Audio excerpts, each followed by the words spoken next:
భగవంతుని యొక్క కారుణ్యము సముద్రము చేత పోల్చబడింది. ఎందుచేత అలా పోల్చబడాలి అంటే, యథార్థమునకు సముద్రము కూడా ఆయన యొక్క కారుణ్యముతో పోల్చడానికి సరి అయిన ఉపమానము కాకపోయినప్పటికీ అంతకన్నా మరొకటి లేదు కనుక ఎప్పుడెప్పుడు భగవంతుని యొక్క అనుగ్రహము గురించి, కారుణ్యము గురించి, దయ గురించి, వాత్సల్యము గురించి మాట్లాడినా అప్పుడప్పుడు సముద్రముతో పోలుస్తారు. అది శివస్వరూపముగానే ఉండక్కర్లేదు. భగవంతుడన్నవాడు ఒక్కడే భగవంతుడు. అది ఒక్కొక్క నాడు రామచంద్ర ప్రభువుగా నడుస్తుంది, అది ఒకనాడు కృష్ణ భగవానుడిగా నడుస్తుంది, అది ఒకనాడు శివుడిగా నడుస్తుంది. అందుకే శివుడి గురించి చెప్పాలంటే కృష్ణుడు చెప్తాడు, కృష్ణుడి గురించి చెప్పాలంటే శివుడు చెప్తాడు. రాముడు ఆరాధించాలంటే శివలింగాన్ని ఆరాధిస్తాడు. లోకానికి ఒక మంచి నామం చెప్పాలంటే శివుడు రామనామాన్ని చెప్తాడు. అసలు వాళ్ళిద్దరి మధ్య ఏ విధమైన భేదము ఉండదు. అటువంటి భేదాన్ని పొరపాటున కూడా చూడకూడదు. ఎందుకనంటే మన ప్రయత్నమంతా దీని కొరకు, మన సాధనంతా దీని కొరకు. అంటే శివస్య హృదయం విష్ణుర్విష్ణోశ్చ హృదయం శివ. శివుని యొక్క హృదయము విష్ణువు, విష్ణువు యొక్క హృదయము శివుడు. కాబట్టి శివకేశవులన్న రెండు పదార్థములుగా కనపడుతున్నవి ఒక్కటే అని జ్ఞానము చేత బాగా తరచి తెలుసుకుని ఆ వచ్చినటువంటి నవనీతము, ఆ జ్ఞానము ఈశ్వరుడే వచ్చి స్వీకరించి మనని కృతార్థుణ్ణి చేస్తాడు. కనుక భగవంతుడి యొక్క కరుణ గురించి చెప్తే సముద్రాన్ని ఉపమానంగా చెప్తారు. అందుకే చూడండి, దాశరథీ శతకం అంతా కూడా రాముడి యొక్క కారుణ్యాన్ని చెప్పవలసి వస్తే, రామచంద్రమూర్తి నీ యొక్క కారుణ్యము సముద్రముతో సమానమైనది అని ఆయన రామదాసు గారు కీర్తిస్తూ ఉంటారు. సముద్రము యొక్క లోతు తెలుసుకునేటటువంటి ప్రయత్నం చేసింది అనుకోండి, ఒక ఉప్పు చిలక, ఒక పంచదార చిలక, అది లోతు తెలుసుకోలేదు. తెలుసుకోకముందే ఆ ఉప్పు చిలక, పంచదార చిలక కూడా సముద్రములో అంతర్భాగముగా కరిగిపోతుంది. భగవంతుని యొక్క కారుణ్యముతో కూడిన లీలలు దేని కొరకు వింటారంటే, మీరు విన్నప్పుడు మీ మనస్సు హత్తుకుంటుంది. అలా అని అబద్ధాలు తీసుకొచ్చి చెప్పకూడదు. ఉన్నది ఉన్నట్టే చెప్పాలి. అది జరిగిన కథ అయి ఉండాలి. అప్పుడు మీరు ఆ విశేషాన్ని వింటే, ఆయన యొక్క అంతులేని దయను వింటే, దశరథీ కరుణాపయోనిధి అన్నట్టే భగవంతుడు కరుణాపయోనిధి. అది విన్నప్పుడు మీ మనస్సు పట్టుకుంటుంది. మనస్సుకున్నటువంటి గొప్ప బలమదే, గొప్ప బలహీనత అదే. ఈశ్వరుణ్ణి పట్టుకుందనుకోండి మనస్సు, అది తెలిసో తెలియకో దాని అలవాటు ఏమిటవుతుందంటే తెలియకుండానే వెళ్ళిపోయి మళ్ళీ భగవంతుడి దగ్గరికి చేరిపోతుంది. మీరు చూడండి, ఇది మీకు పశువుల యందు కనపడుతుంది. చాలా కాలం ఒక ఆవుని ఒకరు పోషించి ఆ ఆవుని వేరొకరికి దానం చేసేసారనుకోండి, గొల్లవారు వచ్చి ఆ ఆవుని మేతకి తీసుకెడితే కొనుక్కున్న వాళ్ళ ఇంటికి ఆవు వెళ్ళదు. జాగ్రత్తగా చూడకపోతే ఆవు ఏం చేస్తుందంటే తిన్నగా వచ్చేసి సాయంకాలం అయ్యేటప్పటికీ కట్టుకొయ్య దగ్గరికి వచ్చి నించుంటుంది. నన్ను కట్టేసేయి అని నించుంటుంది. అదేమిటి, కట్టేస్తే దానికి బాధ కదా అంటే, కట్టుకొయ్య దగ్గరికి వచ్చి నా మెడలో బంధనము వెయ్యి అని నిలబడుతుంది. ఎందుకు నిలబడుతుంది అంటే దానికి అలా అలవాటైపోయింది. ఇంకా ఒక పశువు అలా ప్రవర్తిస్తుంది. ఒక కుక్క చూడండి, ఒక వీధి కుక్కని మీరు రోజు 1 గంట అయ్యేటప్పటికి ఇంత అన్నం పెట్టడం దానికి అలవాటు చేశారనుకోండి, 1 గంట అయ్యేటప్పటికి ఎక్కడున్నా సరే పరిగెత్తుకుంటూ వచ్చి తోక ఊపుతూ నించుంటుంది. ఇంత అన్నం తింటుంది. వాటికి కూడా కాలము, రోజు, మనుష్యులు, అనుబంధములు తెలుసండి వాటికి. అలా మీరు భగవంతుని యొక్క కారుణ్యమును తెలుసుకుంటే, ఆ తెలుసుకోవడం వల్ల కలిగేటటువంటి ఆనందము చేత మనస్సు పరిపరి విధముల దాని దగ్గరికి వెళుతుంది. వెళ్ళి దాన్ని ముట్టుకుంటుంది. ముట్టుకునేటప్పుడు మీకు తెలియకుండా ఒక రకమైనటువంటి ఆనందము కలుగుతుంది. అన్నిటిని మించి మీకు రక్షణ హేతువు ప్రసరణం జరుగుతుంది. ఒక్కొక్క లీల ఉందనుకోండి, అన్ని లీలలకి ఒకటే ప్రయోజనం ఉండదు. నిన్నటి రోజున మీరు గంగావతరణం విన్నారు.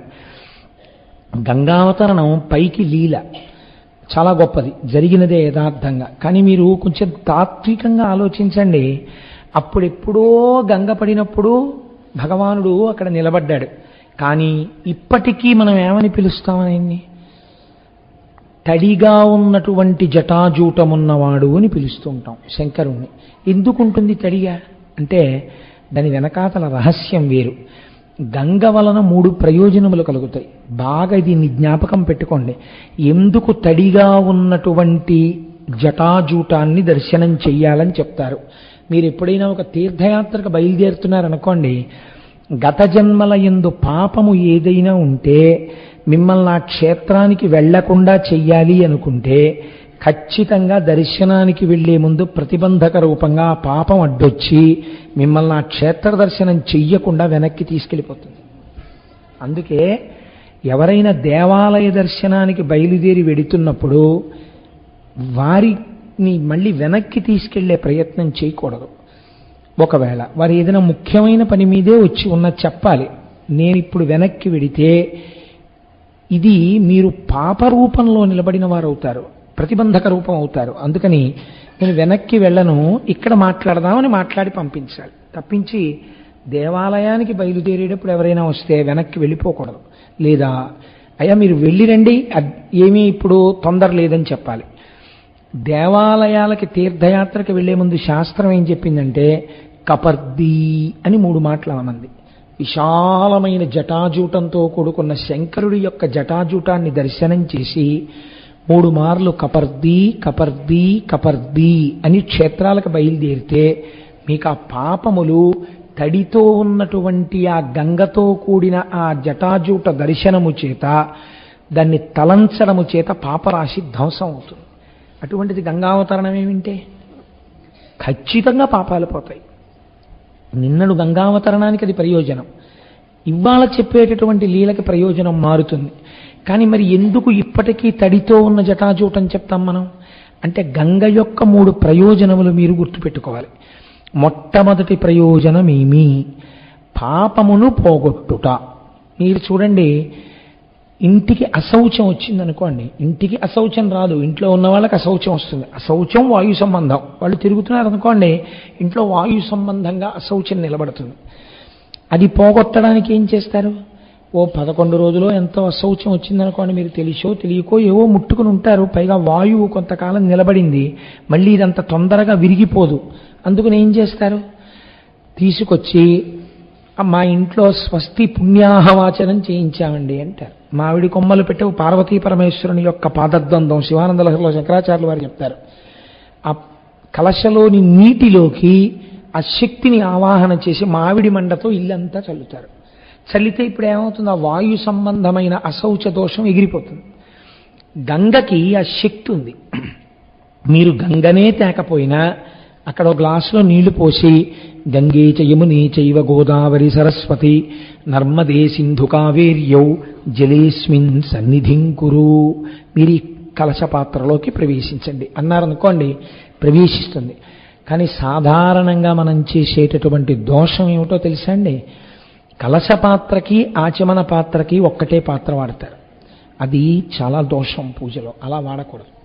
ఎందుచేత అంటే మీరు ఆచమన పాత్రలో ఏం చేస్తారు? పూజ మొదలు పెడుతూనే ఓం కేశవాయ స్వాహ అని కొన్ని నీళ్లు చేతిలో పోసుకొని తాగుతారు. ఇప్పుడు అందులో నీళ్లు కొన్ని మీరు తాగిన తర్వాత మిగిలిన నీళ్లు ఏమవుతాయి? శేషం అవుతాయి, మీ ఎంగిలిది. ఇప్పుడు ఈ నీటిని తీసుకెళ్ళి మళ్ళీ అందులోకి ఆవాహన చేసేసి ఈ నీళ్లే పట్టుకెళ్ళి భగవంతుడి నైవేద్యానికి భగవంతుని యొక్క స్నానానికి ఎలా వాడతారు? తార్కికంగా మాట్లాడడం వేరు. అలా అయితే నీరంతా ఎంగిలవట్లేదా అండి? అది పక్కన పెట్టండి. మీ భక్తి ఆవిష్కరణకు కలశ పాత్ర వేరుగా ఉండాలి ఇప్పుడు. అందుకే 2 పాత్రలు ఉండాలి పూజలో. కలశం మీరు ఆరాధన చేయకపోతే అక్కర్లేదు. మీరు స్నానం చేయించట్లేదు అనుకోండి, ఇప్పుడు మనం సుబ్రహ్మణ్యేశ్వర స్వామికి అభిషేకం చేశాం, మీరు మీ కలశంలో నీళ్లు పోయలేదు, అక్కడుంచిన నీళ్లు పోశారు, అప్పుడు మీకు కలశ అక్కర్లేదు. మీరు అభిషేకం చేస్తారనుకోండి, మీ దగ్గర కలశ ఉండాలి, లేకపోతే మీకు ఆచమన పాత్ర చాలు. కాబట్టి ఇప్పుడు దోషములను తొలగదోయగలిగినది ఏది? పాపములను పోగొట్టగలిగినది గంగ పోగొడుతుంది. ఈ కలశలో నీళ్లు తీసుకుని మీరేమంటారు? దేవం ఆత్మానం పూజా ద్రవ్యాణి చ సంప్రోక్ష్య. చిత్రం ఏమిటంటే దేవం, భగవంతుడి మీద కూడా నీళ్లు చల్లుతారు. అంటే ఏమిటి? ఆయన యందు కూడా దోషం ఉందని. లేకపోతే ఆయన మీద నీళ్ళు ఎందుకండి చల్లడం? అంటే ఏమిటో తెలుసా అండి? ఆయన దోషం ఉన్నవాడని కాదు, మనం చేసేటటువంటి పనుల వలన ఆ వాయు సంబంధమైనటువంటి దోషము ఆ మూర్తిని తాకి ఉండి ఉండవచ్చు. దాన్ని తీసేయడానికి మీకు ఏది ఆధారం? జలమే ఆధారం, గంగయే ఆధారం. కనుక మీకు మొదటి ప్రయోజనం పాపమును పోగొట్టుట, అది గంగ వల్ల జరుగుతుంది. రెండవ ప్రయోజనం పంట పండుట. నీరు లేదనుకోండి, మీరు ఎన్ని విత్తనాలు వేయండి, ఎంత పొలం దున్నండి, ఏం చెయ్యండి, ఎక్కడ పండుతుంది? పండదు. పండాలంటే గంగ ఉండాలి, గంగయే పంట. కాబట్టి ఇప్పుడు పండడం అంటే ఏమిటి? ఆధ్యాత్మిక జీవనంలో పండడం అంటే ఏమిటో తెలుసా అండి? బాగా జ్ఞానమును పొందుట. జ్ఞానమును పొందడానికి ఏది ఆధారం? భక్తితో కూడిన కర్మ ఆధారం. మీరు పరమభక్తితో కర్మాచరణం చేస్తుండగా ఎప్పుడో ఈశ్వరానుగ్రహంగా జ్ఞానం కలుగుతుంది. ఆ జ్ఞానాద్దేవత కైవల్యం, ఆ జ్ఞానము వలన మోక్షము కలుగుతుంది. కాబట్టి ఇప్పుడు పండడానికి ఏది ఆధారం? గంగ ఆధారం. మీరు పండిపోయారు, మీకు తెలిసిపోయింది, మీకు ఏదో జ్ఞానం తెలిసింది. నేను పండిపోయిన వాళ్ళు ఎలా పోతే నాకెందుకని మీరు కూర్చోవచ్చా? కూర్చోకూడదు. గంగ ఏం చేస్తోంది? మీరు అడిగారా, మీరు అడగలేదా అని ప్రవహిస్తూనే ఉంది. గంగ ఎలా ప్రవహించిందో తాను పొందిన జ్ఞానం ఇంతైనా అంతైనా 10 మందితో పంచుకోవాలి. 10 మందికి తను తెలియచెప్పాలి. తన విద్యయందు తనకి స్వార్థం కాని, తన విద్యయందు తనకి మోహం కాని ఉండకూడదు.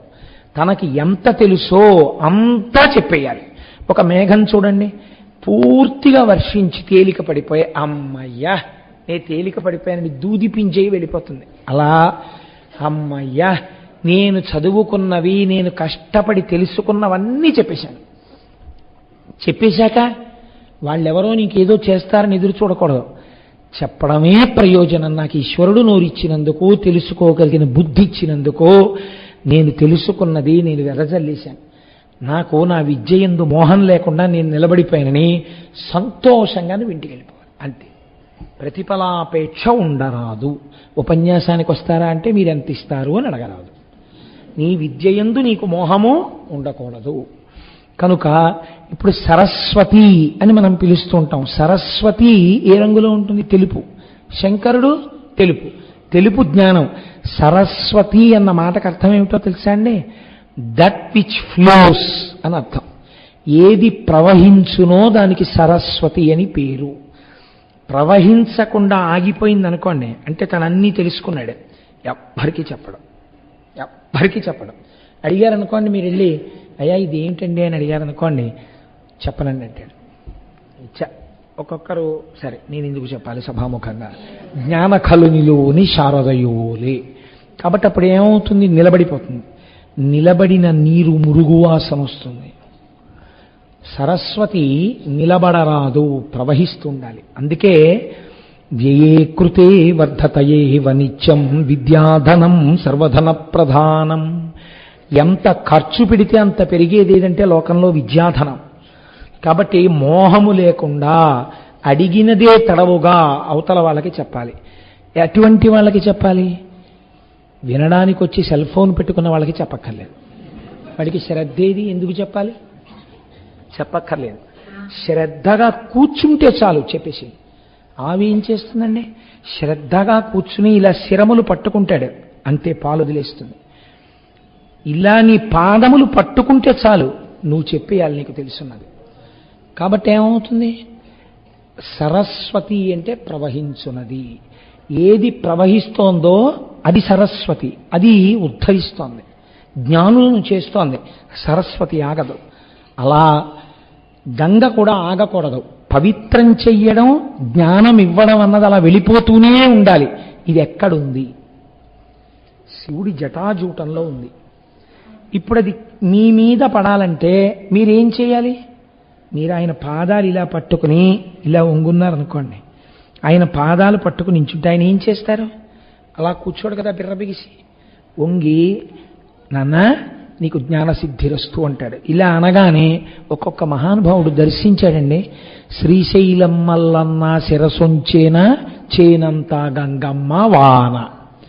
గంగ పడ్డం అంటే ఏంటి? వర్షం పడ్డమే గంగ పడ్డం. గంగావతరణం ఇప్పుడు మీరు చూడాలంటే వర్ష రూపంలోనే గంగావతరణాన్ని చూడాలి. ఎందుకని?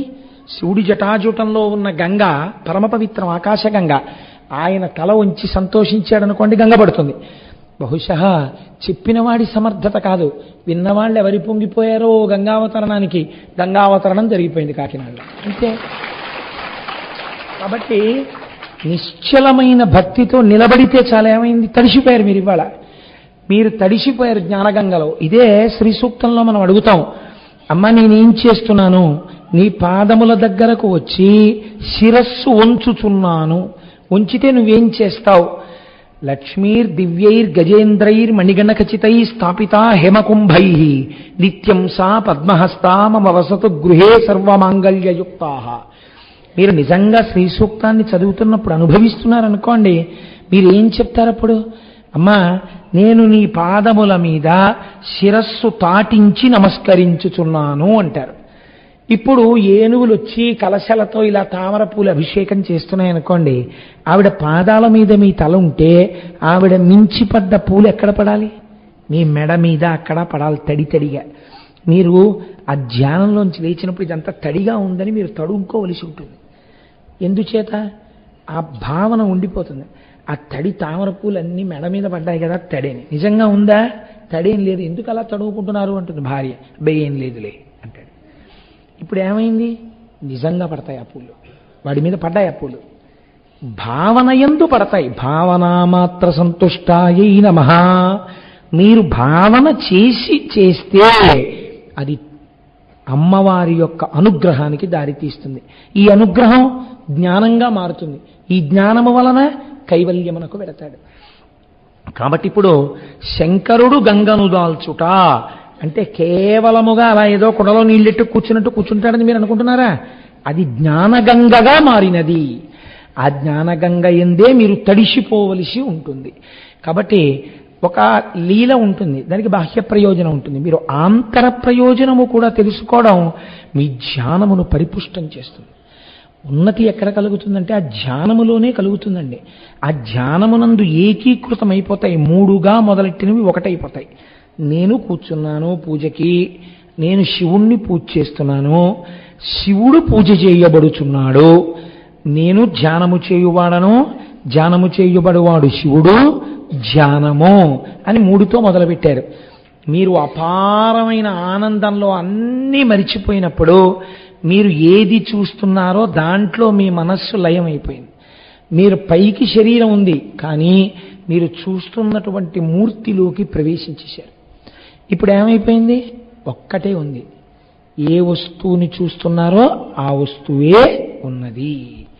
నిన్నటి రోజున శంకరుడు గంగని పట్టడంలో ఒక గొప్ప కారుణ్యం, ఒక గొప్ప దయ. ఎందుకని? భగీరథుడు అడగకుండానే పడతానన్నాడు, బ్రహ్మగారు అడిగాకిచ్చారు. శివుడు అడగకుండా పడతానన్నాడు. కాబట్టి కారుణ్యం అక్కడే మొదలైపోయింది. ఇప్పుడు చూడండి, ఇవాళ మనం వేరొక లీలని ప్రారంభం చేస్తున్నాం. అందులో అసలు శివుడి దయ గురించి మీరు వింటే ముక్కున వేలేసుకోవాలి, అంత చిత్రంగా ఉంటుంది. ఎప్పుడు జరిగింది? పాండవులు అరణ్యవాసం చేస్తున్నారు. దేనికి అరణ్యవాసం చేశారు? ధర్మమూర్తులు కనుక, ధర్మమును ఆలంబనముగా స్వీకరించిన వారు కనుక వారు అరణ్యవాసం చేస్తున్నారు. మీరు ఒకటి బాగా జ్ఞాపకం పెట్టుకోండి, ఎప్పుడు కథని కథగా వినడం వల్ల మీకు ప్రయోజనము చాలా తక్కువ. కథని మీరు విచారణ చేస్తూ ఉండాలి. ఒక పద్యం చదివితే కాసేపు కళ్ళు మూసుకొని ఆలోచించాలి, ఈ పద్యం ఇలా ఎందుకు వచ్చింది అని ఆలోచించాలి. పాండవులు ఎక్కడున్నారండి? అరణ్యవాసం చేస్తున్నారు. పాండవులలో ధర్మరాజాదులకు తెలియదా కృష్ణుడు భగవానుడని? ఖచ్చితంగా తెలుసు. కుంతీదేవి ఎన్నో మాటలు చెప్పింది ఈ విషయాన్ని. కృష్ణుడు వచ్చాడు. వచ్చినప్పుడు ఏమనాలండి వాళ్ళు? ఎందుకు నువ్వు మాకు ఇలా వస్తూ ఉండడం అడిగిన అన్నం నేను వెళ్ళడానికే? ఏమయ్యా నువ్వు తలుచుకుంటే మాకు మళ్ళీ రాజ్యం ఇవ్వలేవా? మాకు ఈ అరణ్యవాసం ఏమిటి కష్టాలు అని అడగాలి కృష్ణుడిని. వాళ్ళు దెప్పి పొడవలేదు. ఎప్పుడు మీరు భగవంతుడి పాదములను బాగా పట్టుకోవలసింది ఎప్పుడో తెలుసా అండి? కష్టంలో ఉన్నప్పుడే ఎక్కువ పట్టుకోవాలి. నింద చెయ్యకూడదు. ఈశ్వరుణ్ణి ఉద్ధరించే మార్గం చెప్పమని ఈశ్వరుణ్ణే అడగాలి మీరు. ఏ వస్తువు మీకు నమ్మకం ఉందని ఏమిటి గుర్తు? ఈయన దగ్గరికి వెడితే పని అవుతుంది అని మీకు నమ్మకం ఉంది అని గుర్తేమిటి? మీరు ఆయన దగ్గరికి వెళ్ళి అడుగుతారు కదండి. మీకు భగవంతుడి మీద కూడా విశ్వాసం ఉంది ఏమిటి గుర్తు? భగవంతుడిని అడగాలి చేసి పెట్టమని. కానీ ఒక్కటి, మీరు ఎలా ఉండాలి అడిగేటప్పుడు మీకు చేయడానికి? మీరు ధర్మమునందు నిలబడ్డానికి సిద్ధపడాలి కదా. అరణ్యవాసమునందున్న పాండవుల యందు స్థితి ఉన్నది. కాబట్టి ఇప్పుడు ధర్మరాజు కృష్ణ భగవానుడితో ఒక మాట అంటున్నాడు. శ్రీకృష్ణ భగవానుడు అరణ్యానికి వచ్చాడు. తన భక్తుల కోసమని భగవంతుడు ఎక్కడికైనా వెళ్ళిపోతుంటాడు. ఇప్పుడు సాకారుడై అక్కడికి వచ్చాడు. ఆయన అన్నాడు, ధర్మరాజు, మరియును రాజసూయమున మారుతి తోడను క్రీడితోడను పరిభవముందినట్టి జనపాలురు మత్సరముంది యుద్ధతిన్ కురుపతి చేరి మీరిమము కూల్చదలంచుచునున్నవారు దుర్భరమగు వీరినందర దురంబున నోర్వగ పద్మలోచన అన్నాడు. అయ్యా మహానుభావానికి తెలియనటువంటి విషయం లేదు. రాజసూయాగం చేశాం మేము ఇత పూర్వం. ఆ రాజసూయాగం చేసినప్పుడు మారుతి అంటే ఇక్కడ హనుమకారు, వాయుపుత్రుడు భీమసేనుడు. భీమసేనుడు అర్జునుడు కలిసి తమ బాహుబలంతో ఎందరో రాజుల్ని రాజాధిరాజుల్ని ఓడించి అంతమంది ఓడిపోయి ఎదురు తిరిగేవాడు లేడన్న స్థితి వస్తే తప్ప రాజసూయాగం చేయరు. కాబట్టి మేము రాజసూయాగం చేశాము అంటే అందరూ రాజుల్ని ఓడించేశాం. మా చేత ఓడింపబడిన రాజు లేడు. ఇప్పుడు మేము అరణ్యవాసానికి వచ్చాం అంటే ఏమైంది? ఓడలు బళ్ళయ్యాయి. ఇప్పుడు ఇది ఎవరి వలన జరిగి ఉండాలి? విధి వలనే జరిగి ఉండాలి. భగవంతుని యొక్క ఆశ్చర్యకరమైన చేష్టితమే. కాబట్టి నువ్వు కారణం అంటున్నాడా ధర్మరాజు? అంటలేరు. ఇప్పుడు మేము అరణ్యంలో ఉన్నాం. ఇత పూర్వం మా చేత ఓడింపబడిన వారు అందరూ ఏకమయ్యారు. ఏకమై ఏమిటి వాళ్ళకి మా మీద పగ? ఇత పూర్వం మేము రాజసూయాగం చేశాం, సింహాసనాల మీద ఉన్నాం. ఇప్పుడు మేము రాజ్యభ్రష్టులం, అరణ్యంలో ఉన్నాం. అందరూ చేతులు కలిపి మా మీద ప్రధానమైన పగ పెంచుకున్నవాడెవరో, నిరంతరం మమ్మల్ని మట్టు పెట్టడమే లక్ష్యంగా బ్రతికేవాడెవరో అటువంటి దుర్యోధనుడితో చేతులు కలిపారు. కాబట్టి మాకు శత్రువులు అనంతములు. అడుగు తీసి అడుగేస్తే మాకు శత్రువే. ఎప్పుడు ఎలా మమ్మల్ని చంపుదామా అని చూస్తున్న వాళ్ళే ఉన్నారు. ఈశ్వర, మేము ఈ సంకటం నుంచి ఎలా బయటపడతాం? మాకు ధైర్యం ఎలా కలుగుతుంది? రేపొద్దున్న అజ్ఞాతవాసం పూర్తయి బయటికి వస్తే మేము వీళ్లతో యుద్ధం చెయ్యాలి కదా. ధర్మరాజు ఎంత దూరదృష్టితో అడుగుతున్నాడో చూడండి. అజ్ఞాతవాసం పూర్తయి నేనే ధర్మరాజుని అని చెప్పే లోపలే కనిపెట్టే వాళ్ళు కోట్ల మంది తిరుగుతున్నారు. వీళ్ళు మమ్మల్ని తెగటార్చే ప్రయత్నంలో ఉంటారు. మేమెవరో తెలిస్తే అసలు ఇంకా మేము యుద్ధానికి బలం సమీకరించుకోవడానికి అవకాశం ఉండదు. నలుగురిని పోగేసుకుని మాకు మేమెవరమో ఎక్కడున్నామో ఎవ్వరికీ తెలియదు. ఎందుకని అజ్ఞాతవాసానికి వెళ్ళిపోవాలి, ఎక్కడో ఉంటాం. అజ్ఞాతవాసంలోంచి ఎంత కష్టం వచ్చిందండి నిజంగా పాండవులకి. మేము ఇలా బయటికి వచ్చి ఊపిరి పీల్చుకుని అమ్మయ్యా అజ్ఞాతవాసం అయిపోయింది అనేటప్పటికీ ఓం అని గణపతి పూజ ఎక్కడ? యుద్ధభూమిలోనే. అదే జరిగింది కదండి మరి ఉత్తరగోగ్రహణంలో. శత్రువులు వెన్నంటి వచ్చి నిలబడిపోతారంతే. అప్పటికి మాకెవరు దిక్కు? ఎవరు మా వెనకాల ఉన్నవాళ్ళు ఎవరు? మేము 5గురమే. వాళ్ళు మమ్మల్ని తెగటార్చరా? అన్ని వేపుల నుంచి వచ్చి మమ్మల్ని చంపరా? మాకు ఇప్పుడు ఉన్న శక్తి మాకు చాలని అహంకరించట్లా.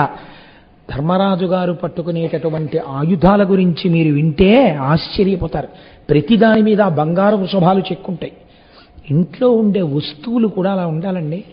మీరు ఇంట్లో ఉండే ఏ వస్తువుని ముట్టుకున్నా అది మిమ్మల్ని ధర్మ ప్రచోదనం చేసేదై ఉండాలి. మీ మనస్సు వ్యగ్రతతో ఉందనుకోండి, మీరు ఇలా వెళ్ళి కబ్బోర్డ్ తీస్తే కేవలం మీ ప్యాంట్లు చొక్కాలు హ్యాంగర్ ఉండకూడదు.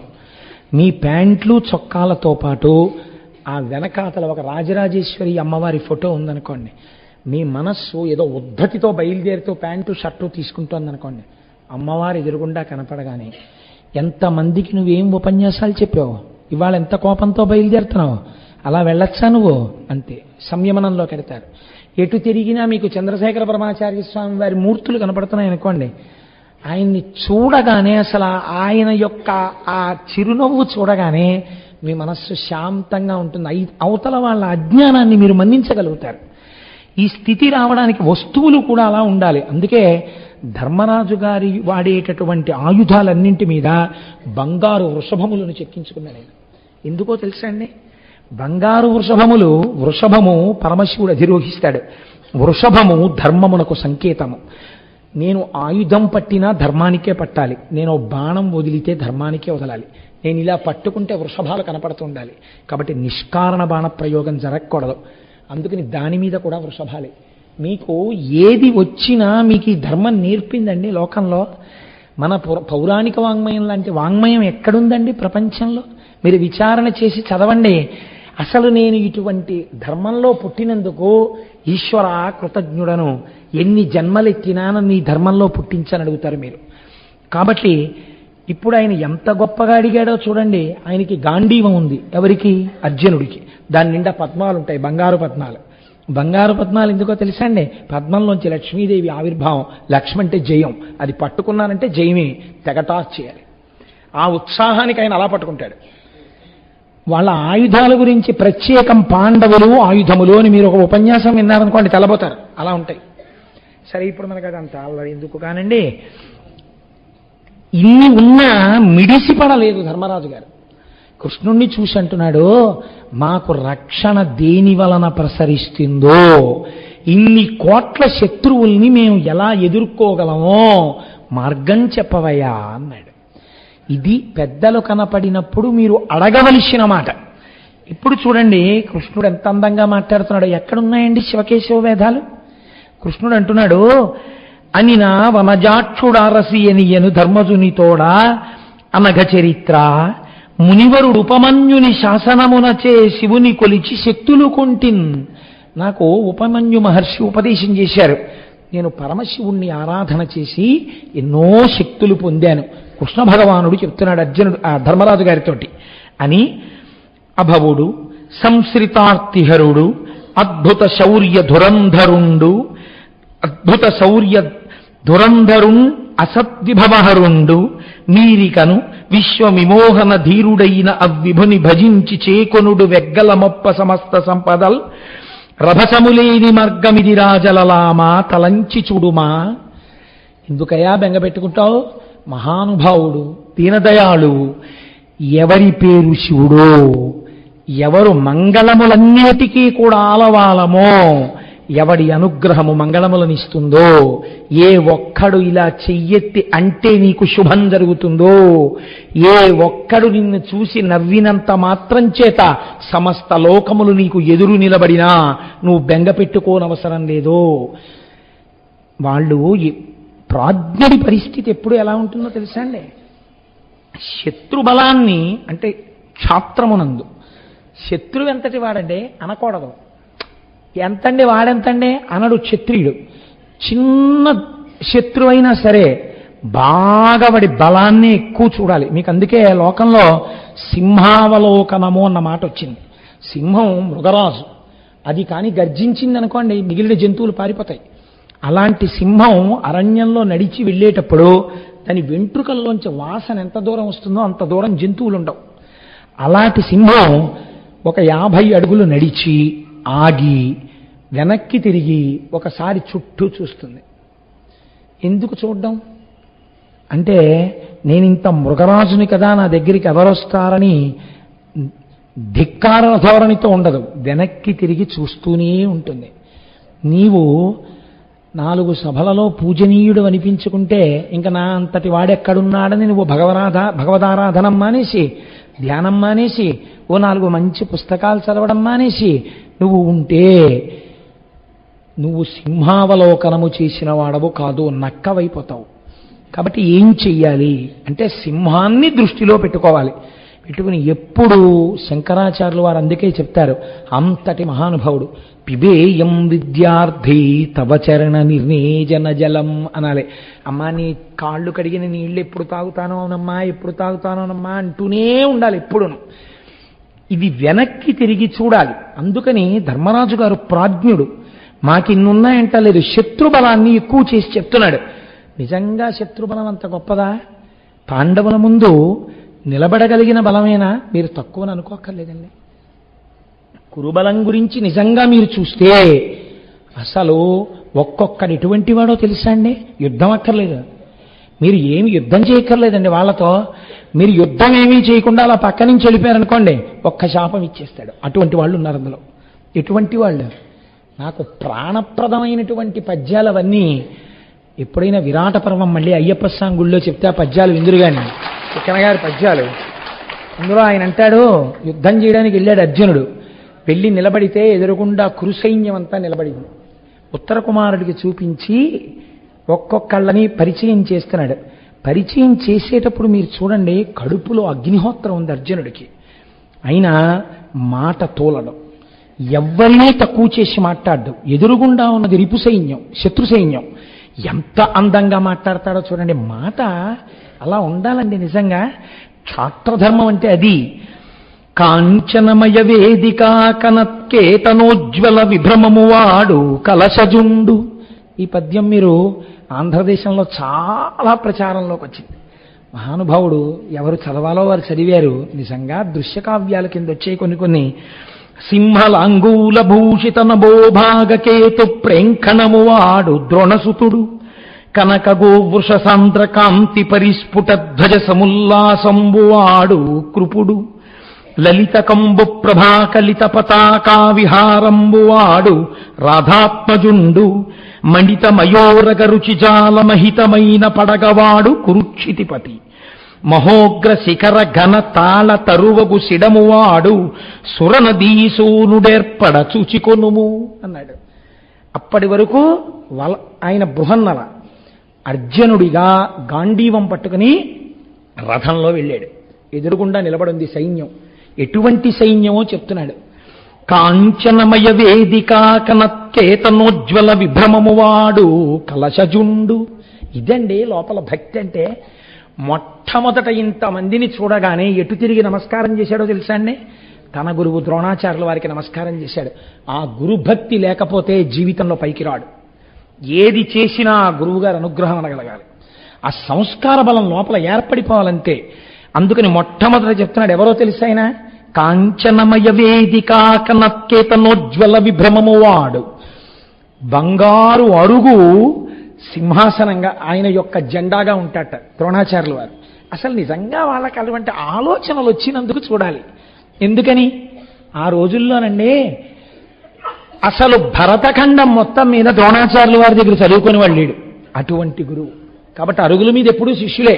అది బంగారు అరుగు కాబట్టి బంగారు అరుగు తన జెండా గుర్తుగా ఉన్నవాడు. సింహలాంగూల భూషిత నభోభాగకేతు ప్రేంఖణము వాడు ద్రోణసుతుడు. ఆకాశంలో ఒక సింహం తోక ఉందనుకోండి, మీరు వెళ్ళి సింహం తోక కట్టుకుంటాడండి ఎవడైనా? సింహం తోక ఆకాశంలో ఉన్నట్టుగా ఉంటుంది. అశ్వత్థామ యొక్క పతాకం. అంటే ఒక్కొక్కడు ఎటువంటి వాణ్ణని చెప్తాడో చూడండి. నా దగ్గరకు వస్తే సింహం తోక పట్టుకున్నట్టే. ఏమైపోతావో చూసుకో. కనక గోవృష సాంద్రకాంతి పరిస్ఫుట ధ్వజ సముల్లాసంబువాడు కృపుడు. తెల్లటి ఆవులు తెల్లటి ఎద్దులు ఒక చోట నించోపెడితే వాటిలోంచి వస్తున్న కాంతిల ఆవు ఎద్దు పతాక గుర్తుగా ఉన్నవాడు కృపాచార్యుడు. లలిత కంబు ప్రభాకలిత పతాకా విహారంబువాడు రాధాత్మజుండు. కర్ణుడి యొక్క పతాకం మీద తెల్లటి శంఖం యొక్క గుర్తుంటుంది. శంఖం విజయానికి పిలుపు. కర్ణుడు తెల్లటి శంఖాన్ని ఎంచుకున్నాడు. మణితమయోరగ రుచిజాల మహితమైన పడగవాడు కురుక్షితిపతి. ఎవడి మనోభిప్రాయం వాడి పతాకంలో ఉంటుంది. నిజంగా ఏమి భారతం అండి! ఎటువంటి పద్యాలండి! తిక్కనగారే నన్నయ్య గారే ఎర్రాప్రగడే ఆణిముత్యాలు ఈ తెలుగు జాతికి. ఒక్కొక్క పద్యం మీ పిల్లల్ని కూర్చోబెట్టి చెప్తుంటే, మనవల్ని కూర్చోబెట్టి తాతగారు చెప్తుంటే ఎంతంత సంస్కారాలు ఏర్పడాలో. మణిత మయోరగ రుచిజాల మహితమైన పడగవాడు. పెద్ద పడగ పట్టినటువంటి పావు గుర్తుగా ఉన్నవాడు కురుక్షితిపతి.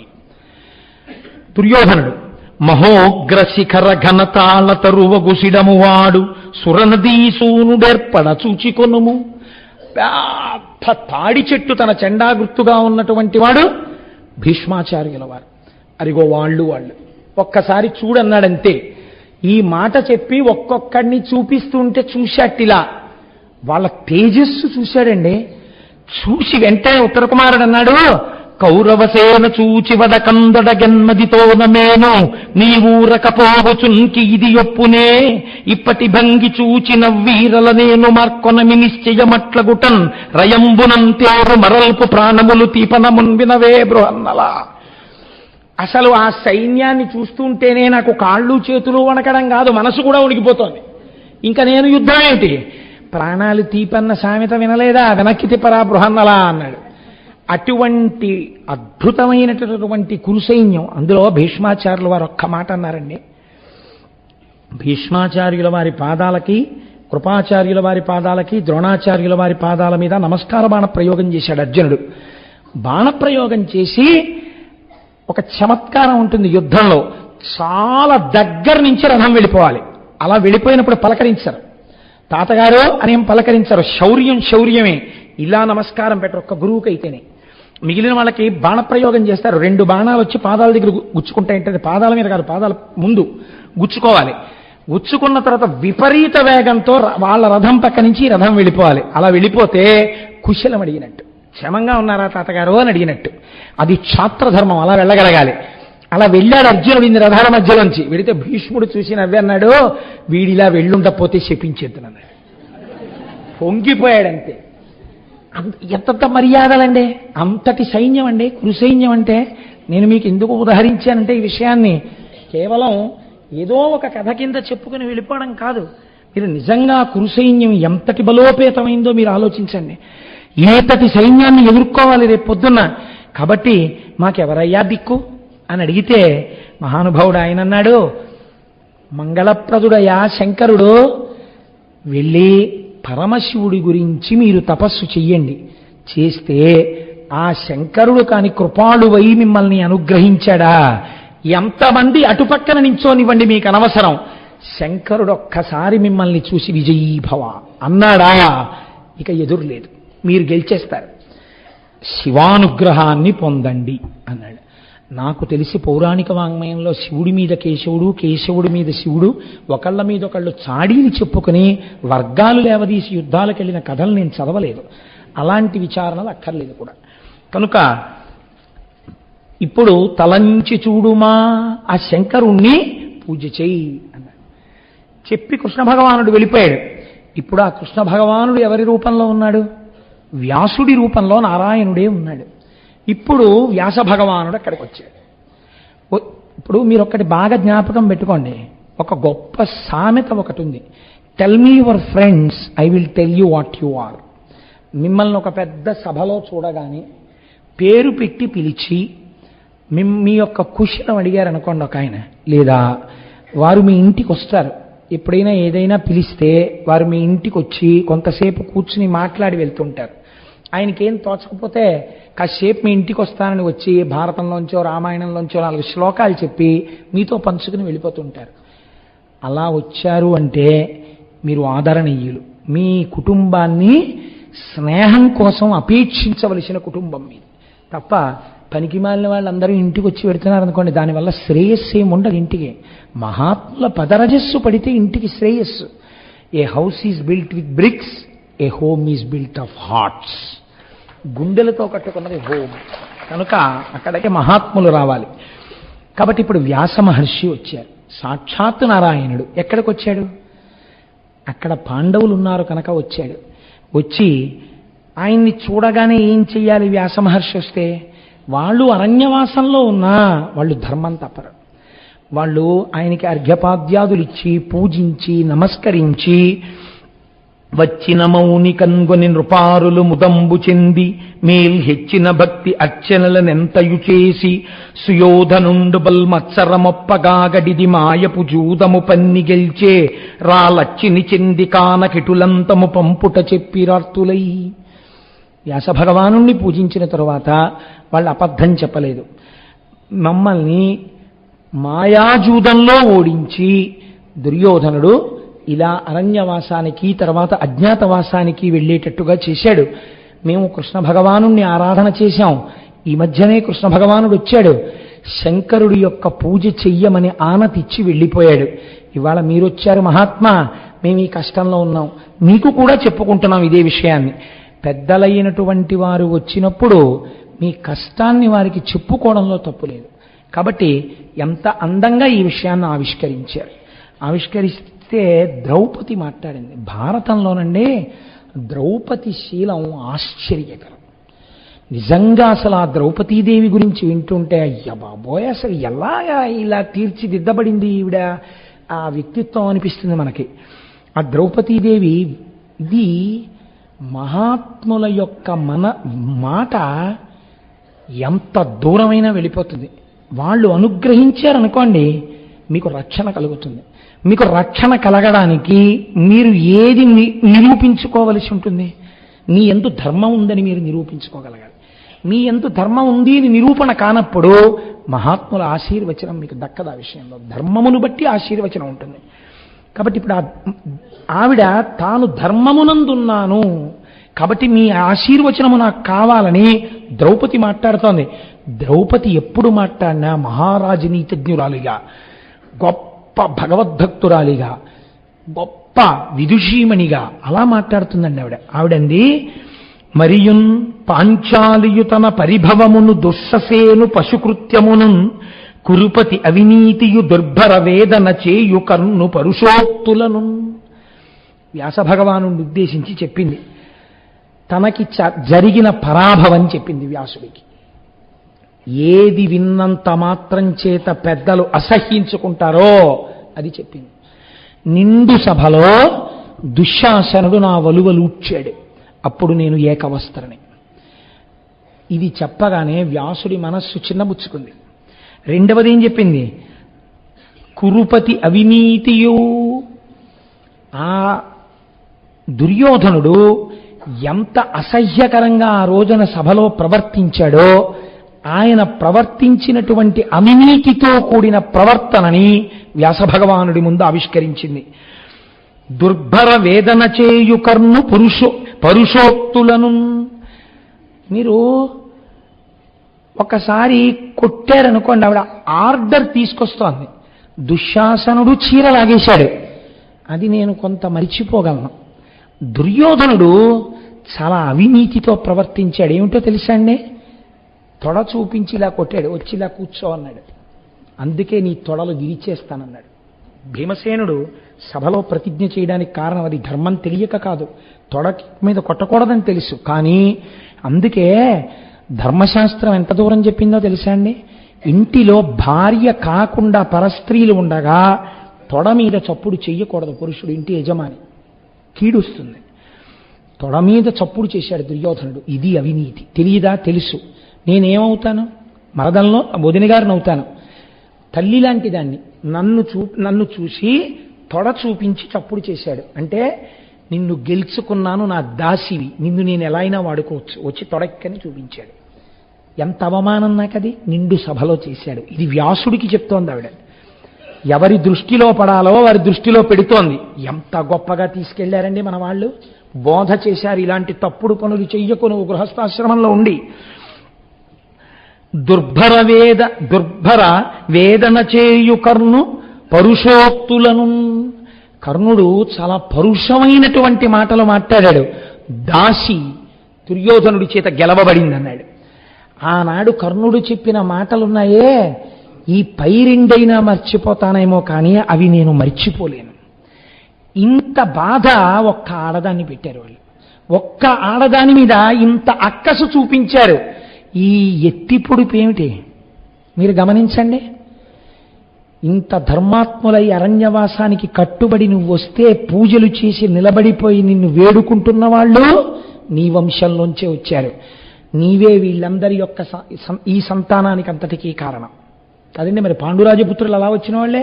ధృతరాష్ట్రుడు ఆయన యొక్క కుమారుడే, వ్యాసుడు కుమారుడేగా.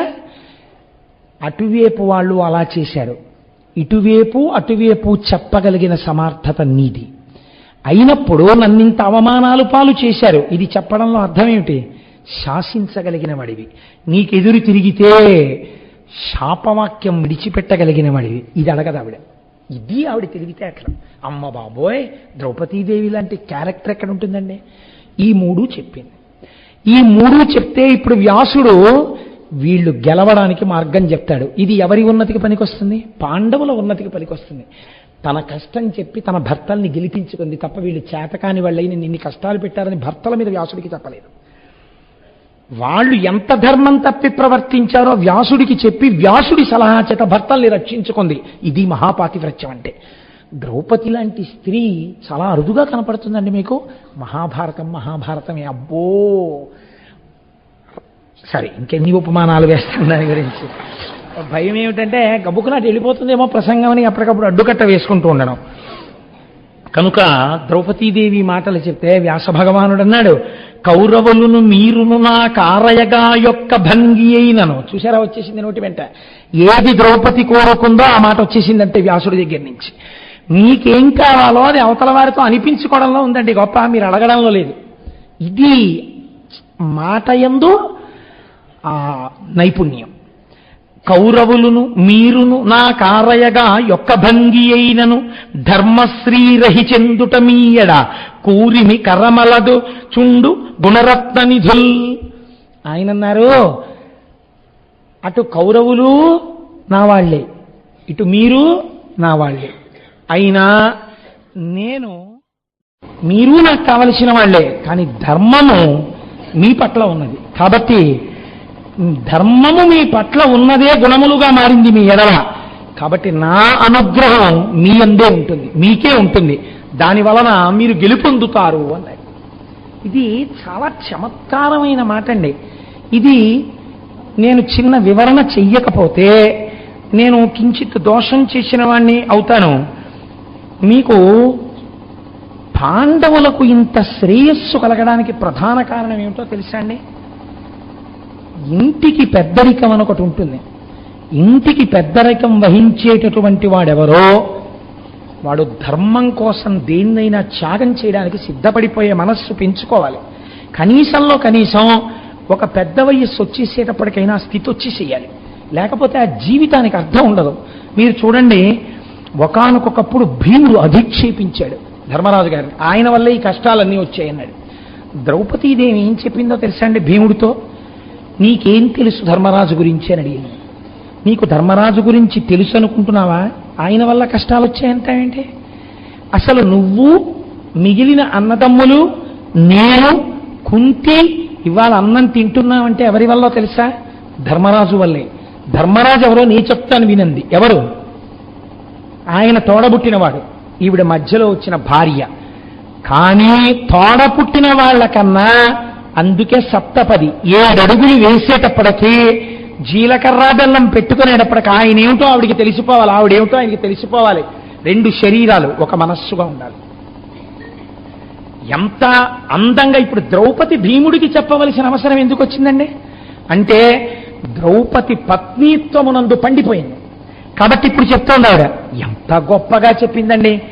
యవ్వని వాకిట నిభమద పంకంబు రాజభూషణ రజో రజినడగు యవ్వని చారిత్రమెల్లలోకములకు నొజ్జయై వినయంబు నరపుగరపు యవ్వని కడగంట నివ్వటిల్లెడు చూట్కి మానిత సంపదలినుచుండు యవ్వని గుణలత లేడు వారాసుల కడపటి కొండపై కలయబ్రాకు అతడు భూరి ప్రతాప మహాప్రదీప దూర విఘటిత గర్వాంధకార వైరి వీర కోటీర మణివేష్టితాంఘ్రితలడు కేవలమచ్యుడే ధర్మసుతుడు అని అడిగింది.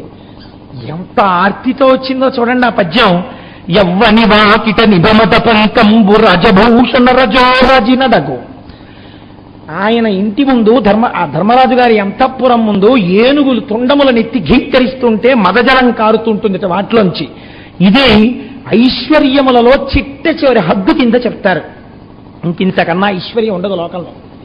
అటువంటి ఐశ్వర్యం ఉంటే ఈ మదజలముల చేత తడిసిపోయి ఉంటుందట. ఆయన అంతఃపురం ముందున్నటువంటి మట్టి బురద బురదగా ఉంటుందిట. కానీ ఈ బురద ఎందువల్ల వెంటనే ఎండిపోతుంటుందంటే ఇట జారిపోకుండా ధర్మరాజు యొక్క దర్శనం కోసం వచ్చినటువంటి కొన్ని లక్షల మంది, వేల మంది రాజులు, అధికారులు ఒంటికి పెట్టుకున్నటువంటి ఆభరణములు ఒకరివి ఒరుసుకునేటట్టుగా లోపలికి ధర్మరాజా అంటూ ఆయన దర్శనం కోసమని వెళ్ళిపోతూ ఉంటారట. రత్న కంకణాలు ఒరుసుకుని రత్నపు పొడి కింద పడిపోతూ ఉంటుందిట. పడిపోయినప్పుడు ఆ రత్నాల మాణిక్యాల మణుల పొడి చేత ఈ మదజలాలన్నీ కూడా ఎండిపోతుంటాయిట. ఎండిపోయి మళ్ళీ అట్టయిపోతుంటాయిట. అవి మదజలాలు కారుస్తుంటాయిట. ఇక్కడ రత్నాల పొడిని పడిపోతుంటుందిట. అదే అని అమ్మాయి అంటే నీకేం తెలుసు? అంతటి మహాభోగి, అంతటి ఐశ్వర్యవంతుడు ధర్మరాజు అంటే. యవ్వని వాకిట నిభమద పంకంబు రాజభూషణ రజో రాజినడగు యవ్వని చారిత్రమెల్లలోకములకు నొజ్జమై వినయంబు నరపుగరపు. ధర్మరాజు గారు ఎలా నడువడితో ఉంటాడన్నది వింటే చాలు, ఇంకా గురువు అక్కర్లేదా అంటే నేను గురువుల్ని తక్కువ చేశానని కాదు నా ఉద్దేశం. ధర్మరాజు గారి జీవితాన్ని చదివితే అది లోకమునకు ఆదర్శప్రాయమైన గురువే. అటువంటి నడువడి ఉన్నవాడు మీ అన్నయ్య. ఎవ్వని కడకంట నివ్వటిల్లెడు చూట్టి మానిత సంపదల సొగుచుండు. ఎవరైనా ఆర్తితోలా నిలబడితే ఇలా చూశాడా ధర్మరాజంతే వాడి కోరిక తీరిపోతుంది. అంత భూరిదానం చెయ్యగలిగినటువంటి వాడు. ఎవ్వని గుణలత లేడు వారాసుల కడపటి కొండపై కలయబ్రాకు. నీ అన్నయ్య యొక్క గుణములు సప్త సముద్రములను తీగయై పాకి వెళ్ళి అవతల ఉన్నటువంటి కొండల మీద పాకుతోంది. అంతటి కీర్తివంతుడు మీ అన్నయ్య. 7 సముద్రాలు దాటింది మీ అన్నయ్య కీర్తి. అతడు భూరి ప్రతాప మహాప్రదీప దూర విఘటిత గర్వాంధకార వైరి వీర కోటీర మణివేష్టితాంఘ్రితలుడు. అనేక మంది రాజులు వచ్చి మీ అన్నయ్య పాదాల మీద శిరస్సులు పెట్టి నమస్కరిస్తున్నప్పుడు ఆ రాజుల యొక్క కిరీటములలో పొదగబడినటువంటి మాణిక్యముల యొక్క కాంతి చేత ప్రకాశించేటటువంటి పాదములున్నవాడు మీ అన్నయ్య. కేవలమర్చుడే ధర్మసుతుడు. అతడు నీకు అసలు మామూలు మనిషిలా కనబడ్డారా భీమసేన?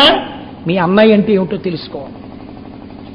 ద్రౌపదీదేవి ధర్మరాజు గురించి చెప్పినట్టు ఎవరు చెప్పలేదండి భారతంలో అసలు. ఆయన ఒకసారి విరాట్ రాజు గారితో కలిసి జూదం ఆడుతున్నాడు. ఉత్తర కుమారుడు గెలిచాడనుకుంటున్నారు. కాదండి బృహన్నల వల్ల గెలిచాడు అన్నారు. విరాట్ రాజు గారికి కోపం వచ్చి చేతిలో ఉన్నటువంటి ఆడడానికి ఉపయోగిస్తారే పావులా ఏమో అంటారు వాటిని విసిరి కొట్టాడు. మీరే బాగా చెప్పగలరండి నాకన్నా.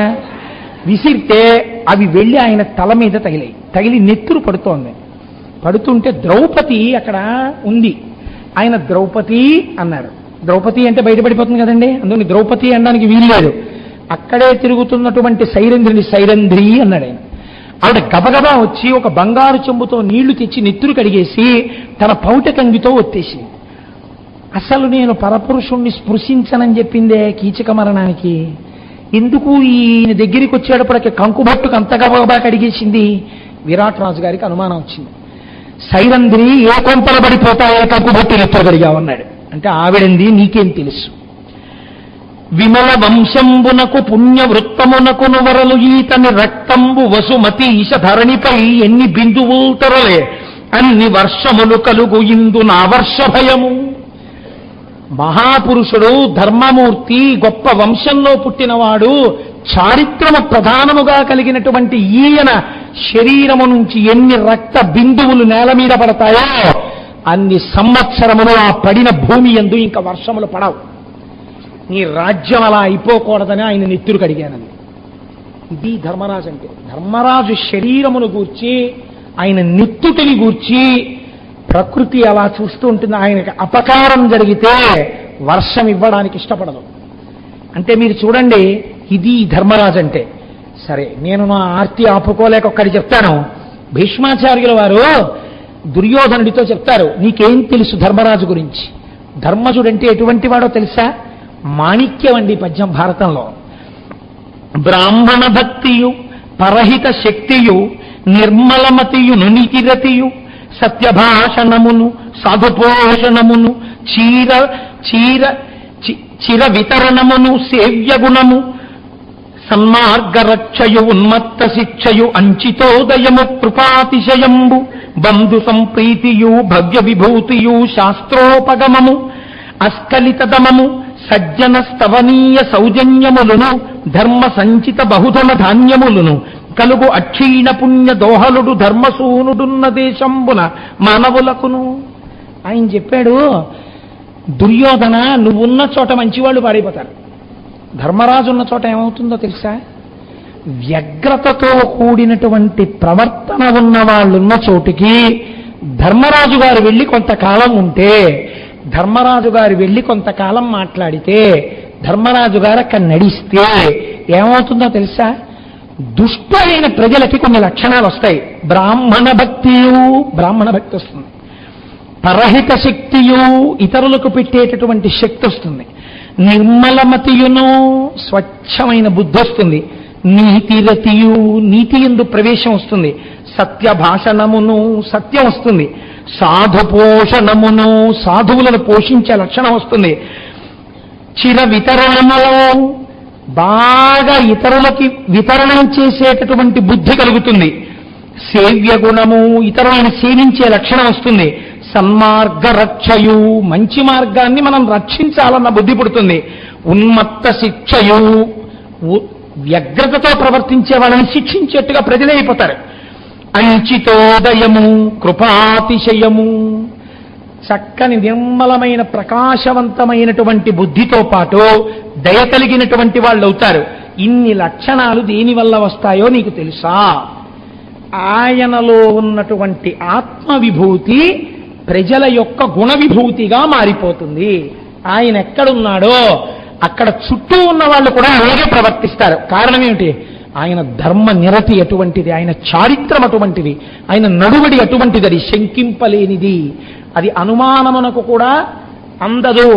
అంత స్వచ్ఛమైన ప్రవర్తన ఉన్నవాడు. అటువంటి ధర్మరాజు గారు ఎక్కడుంటాడో అక్కడ చతుర్విధ పురుషార్థములు వర్షింపబడతాయి. అందుకే ఆవులు దండిగా పాలిస్తాయి. దుర్యోధన, ఇటువంటి ధర్మజుడున్న చోట నువ్వు చెనకగలవా అని అడిగాడు. అటువంటి ధర్మరాజు గారి యొక్క బోధలో మిగిలిన నలుగురు తమ్ముళ్ళు ద్రౌపది, కుంతి నడుస్తున్నారు. మీరు ఒక్కటి గుర్తుపెట్టుకోండి, ఇన్ని కోట్ల మంది శత్రువులు, ఒక్కడే వాళ్ళని రక్షిస్తున్నవాడెవరు? ధర్మరాజు. ధర్మరాజు దేని చేత రక్షిస్తున్నాడు? తన ధర్మము చేత రక్షిస్తున్నాడు. తన ధర్మము చేత గుణహీనులను కూడా గుణములు కలిగిన వారిగా మార్చేస్తున్నాడు. కాబట్టి నీకు రక్షణ దేనిన్నది? ధర్మలందున్నది. అధర్మము అప్పటికి చాలా బాగా కనపడవచ్చు, కానీ అది పాడు చేసి తీరుతుంది. అందుకే మనకి శాస్త్రంలో ఒక పెను ప్రమాదం గురించి మాట్లాడతాను. మనిషిని పాడు చేసేవి నాలుగే. ఈ నాలుగు దగ్గరికి వచ్చేటప్పుడు చాలా జాగ్రత్తగా ఉండమని శాస్త్రం హెచ్చరిక చేసింది. మీ ప్రమేయం లేకుండా వచ్చేసేది ఏదో తెలుసా అండి? మీరు ఏ ప్రయత్నం చెయ్యక్కర్లేదు దానికోసం. అది కాలములో మీ దగ్గరికి వచ్చేస్తుంది. అలా వచ్చే వాటిల్లో మొదటిది యవ్వనము. యవ్వనమునందు ధర్మ ప్రబోధమును బాగా అర్థం చేసుకోకపోతే యవ్వనమునందు జరిగేటటువంటి పొరపాటు, చేసిన పొరపాటు పుణ్యాత్ములైన ఇతపూర్వం ఉన్న 7 తరాల వాళ్ళని నరకంలోకి తోసేస్తుంది. యవ్వనము ప్రమాదహేతువు. యవ్వనము ధర్మముతో ముడిపడిపోవాలి. అందుకే లేకపోతే ప్రమాదం వస్తుంది. అందుకే మన వాళ్ళు యవ్వనంలో ఉండేటప్పటికీ కన్యాదానం చేసేసి ధర్మపత్ని ధర్మపత్ని ధర్మపత్ని అని ఆవిడ పక్కన కూర్చోబెట్టేవారు. ఇంద్రియములకు లౌల్యము కలగకుండా ధర్మబద్ధం చేసేవారు. కనుక చూడండి, పాడు చేసే వాటిలో మొదటిది యవ్వనము. ఇది ఎవరిని పాడు చేస్తుంది? అటువైపు వాళ్ళందరూ దీనికే పాడైపోతుంటారు. 2 ధన సంపత్తి. అటువైపు వాళ్ళంటే నా ఉద్దేశం కౌరవులు. ధన సంపత్తి ఏదో రకంగా దానికి మార్గంతో సంబంధం లేదు. ఎలా సంపాదించామక్కర్లేదు, సంపాదించేయడమే. తెచ్చి దాచేది బయటికి వెళ్ళడానికి మార్గం వెతుకుతుంది. ఎందుకో తెలుసా అండి? లక్ష్మీదేవి కూడా అలా ఉండడాన్ని ఇష్టపడదు. దాని పేరు కరెన్సీ. కరెన్సీ అంటే కరెంట్. కరెంట్ అంటే పవర్. పవర్ అంటే దట్ విచ్ ఫ్లోస్. కరెంట్ ఆగిపోయింది అనుకోండి, ఏం వెలగవు. కరెంట్ ప్రవహించింది అనుకోండి, అన్ని వెలుగుతాయి. మీ ఇంట్లో వెలుగు నిండాలంటే ధర్మ మార్గంలో రావాలి, ధర్మ మార్గంలో వెళ్ళాలి. అది నడవడం ధర్మ మార్గంలో నడుస్తుంటే మీరు శ్రేయోభివృద్ధితో ఉంటారు.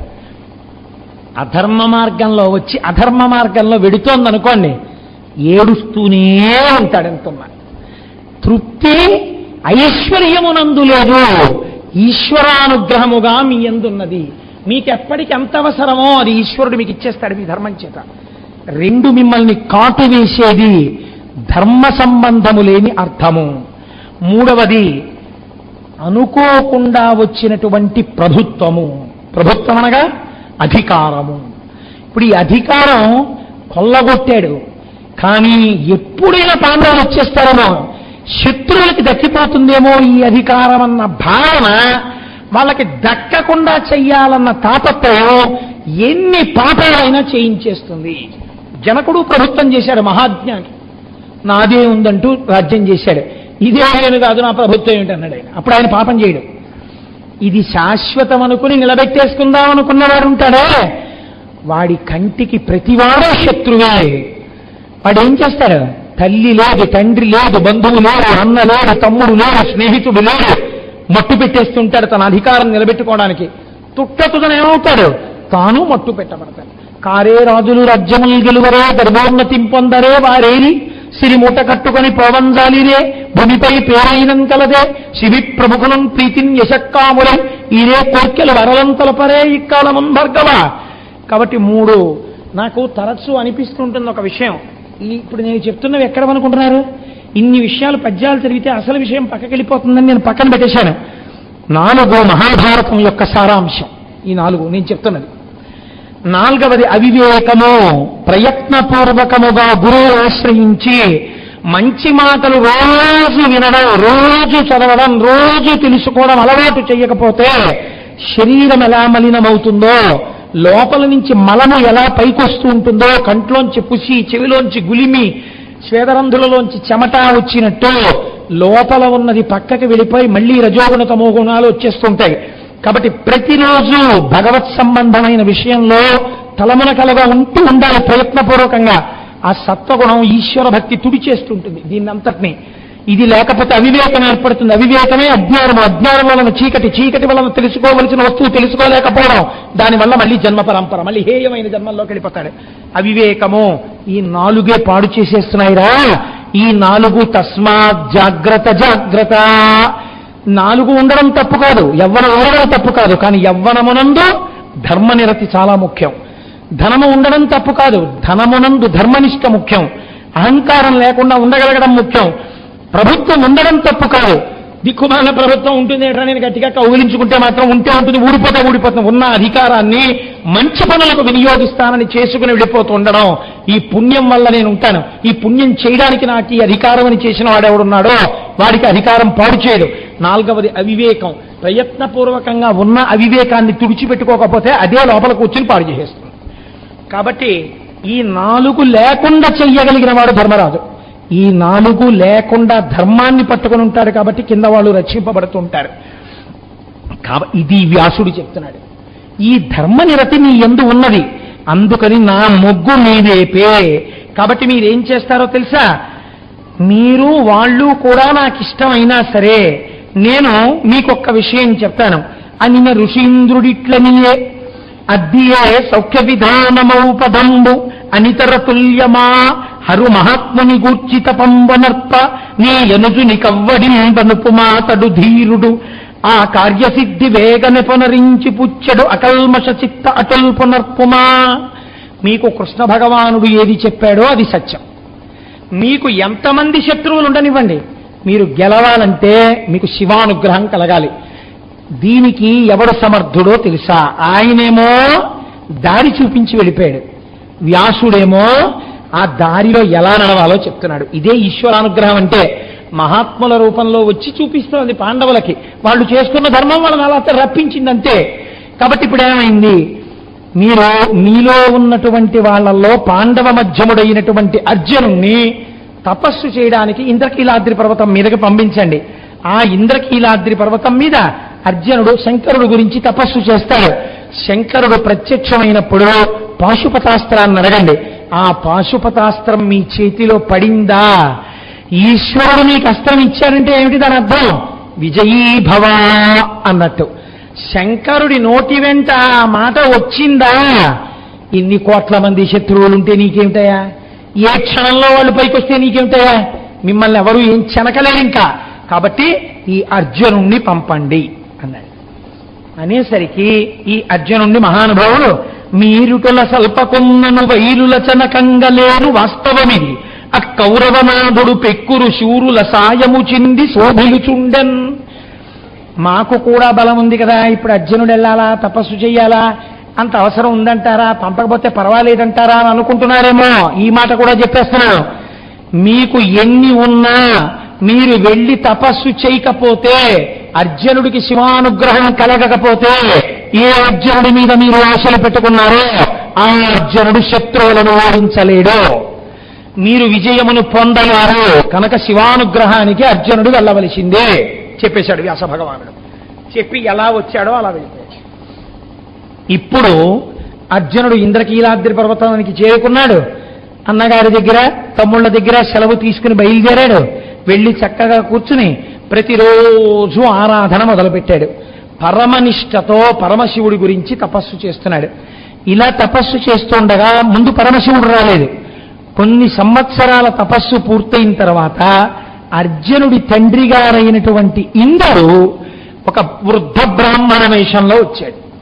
వచ్చి అర్జునుణ్ణి పలకరించాడు. దేనికి తపస్సు చేస్తున్నావయ్యా అని అడిగాడు. నేను శంకరుడి యొక్క అనుగ్రహం కోసం తపస్సు చేస్తున్నామన్నారు. అనుగ్రహం అంటే ఏమిటి, మీకు ఏం కావాలని అడిగాడు. నేను పాండవ మధ్యముండి, నన్ను అర్జునుడు అంటారు, ఇప్పుడు తపస్సు చేస్తున్నాను, మాకు శంకరుడి చేతిలో ఉండేటటువంటి పాశుపతాస్త్రం కావాలి అన్నాడు. అంటే ఆయన పక పక పక పక నవ్వన్నాడు. శంకరుడు మహాజ్ఞాని, శంకరుడి యొక్క అనుగ్రహం కలిగితే మోక్షం అడగాలి, ఇంకా ఈ యుద్ధాలు ఈ గొడవలు ఇవేం నీకు ఉండవు. కానీ నువ్వేం అడుగుతావు? యుద్ధంలో వాడుకోవడానికి పాశుపతాస్త్రమును, యుద్ధంలో గెలవడానికి విజయీభావన ఆశీర్వచనము అడుగుతానంటున్నావు. ఇంత తెలివి తక్కువతనం ఉంటుందయా ఎవరికైనా? కోరుము మోక్షము రాజ్యము కోరకు వజ్రంబునిచ్చి కొందురే కాచం బారసి ఎవ్వండే అని దారుణిలో రాజతిలక తలుపు మిదిమదిన్. ఎవడైనా చేతిలో వజ్రం ఉంటే ఆ వజ్రాన్ని తీసుకెళ్లి ఎదురుగుండా వాడికి ఇచ్చేసి అయ్యా అయ్యా మీ చేతిలో ఉన్న గాజు పూస నా చేతిలో పెట్టండి అని అడుగుతాడా? ఎవడు అడగడు. నీకు వజ్రం లాంటి మోక్షం ఇస్తాడయా, మోక్షం పుచ్చుకో అన్నాడు.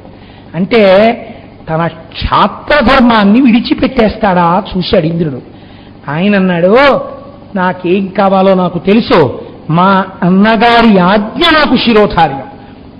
మా అన్నగారు నన్ను ఏమని పంపారు?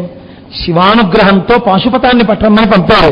మా అన్నగారి మాట నిలబెట్టడానికి తపస్సుకొచ్చాను తప్ప మధ్యలో నువ్వు వచ్చి చెప్పినని చేయడానికి నేను సిద్ధంగా లేను. కాబట్టి మీకు ఒక నమస్కారం, మీరు వెళ్ళి రండి అన్నాడు. చూద్దాం ఎంతవరకు నిలబడతారో ఒక పరీక్ష.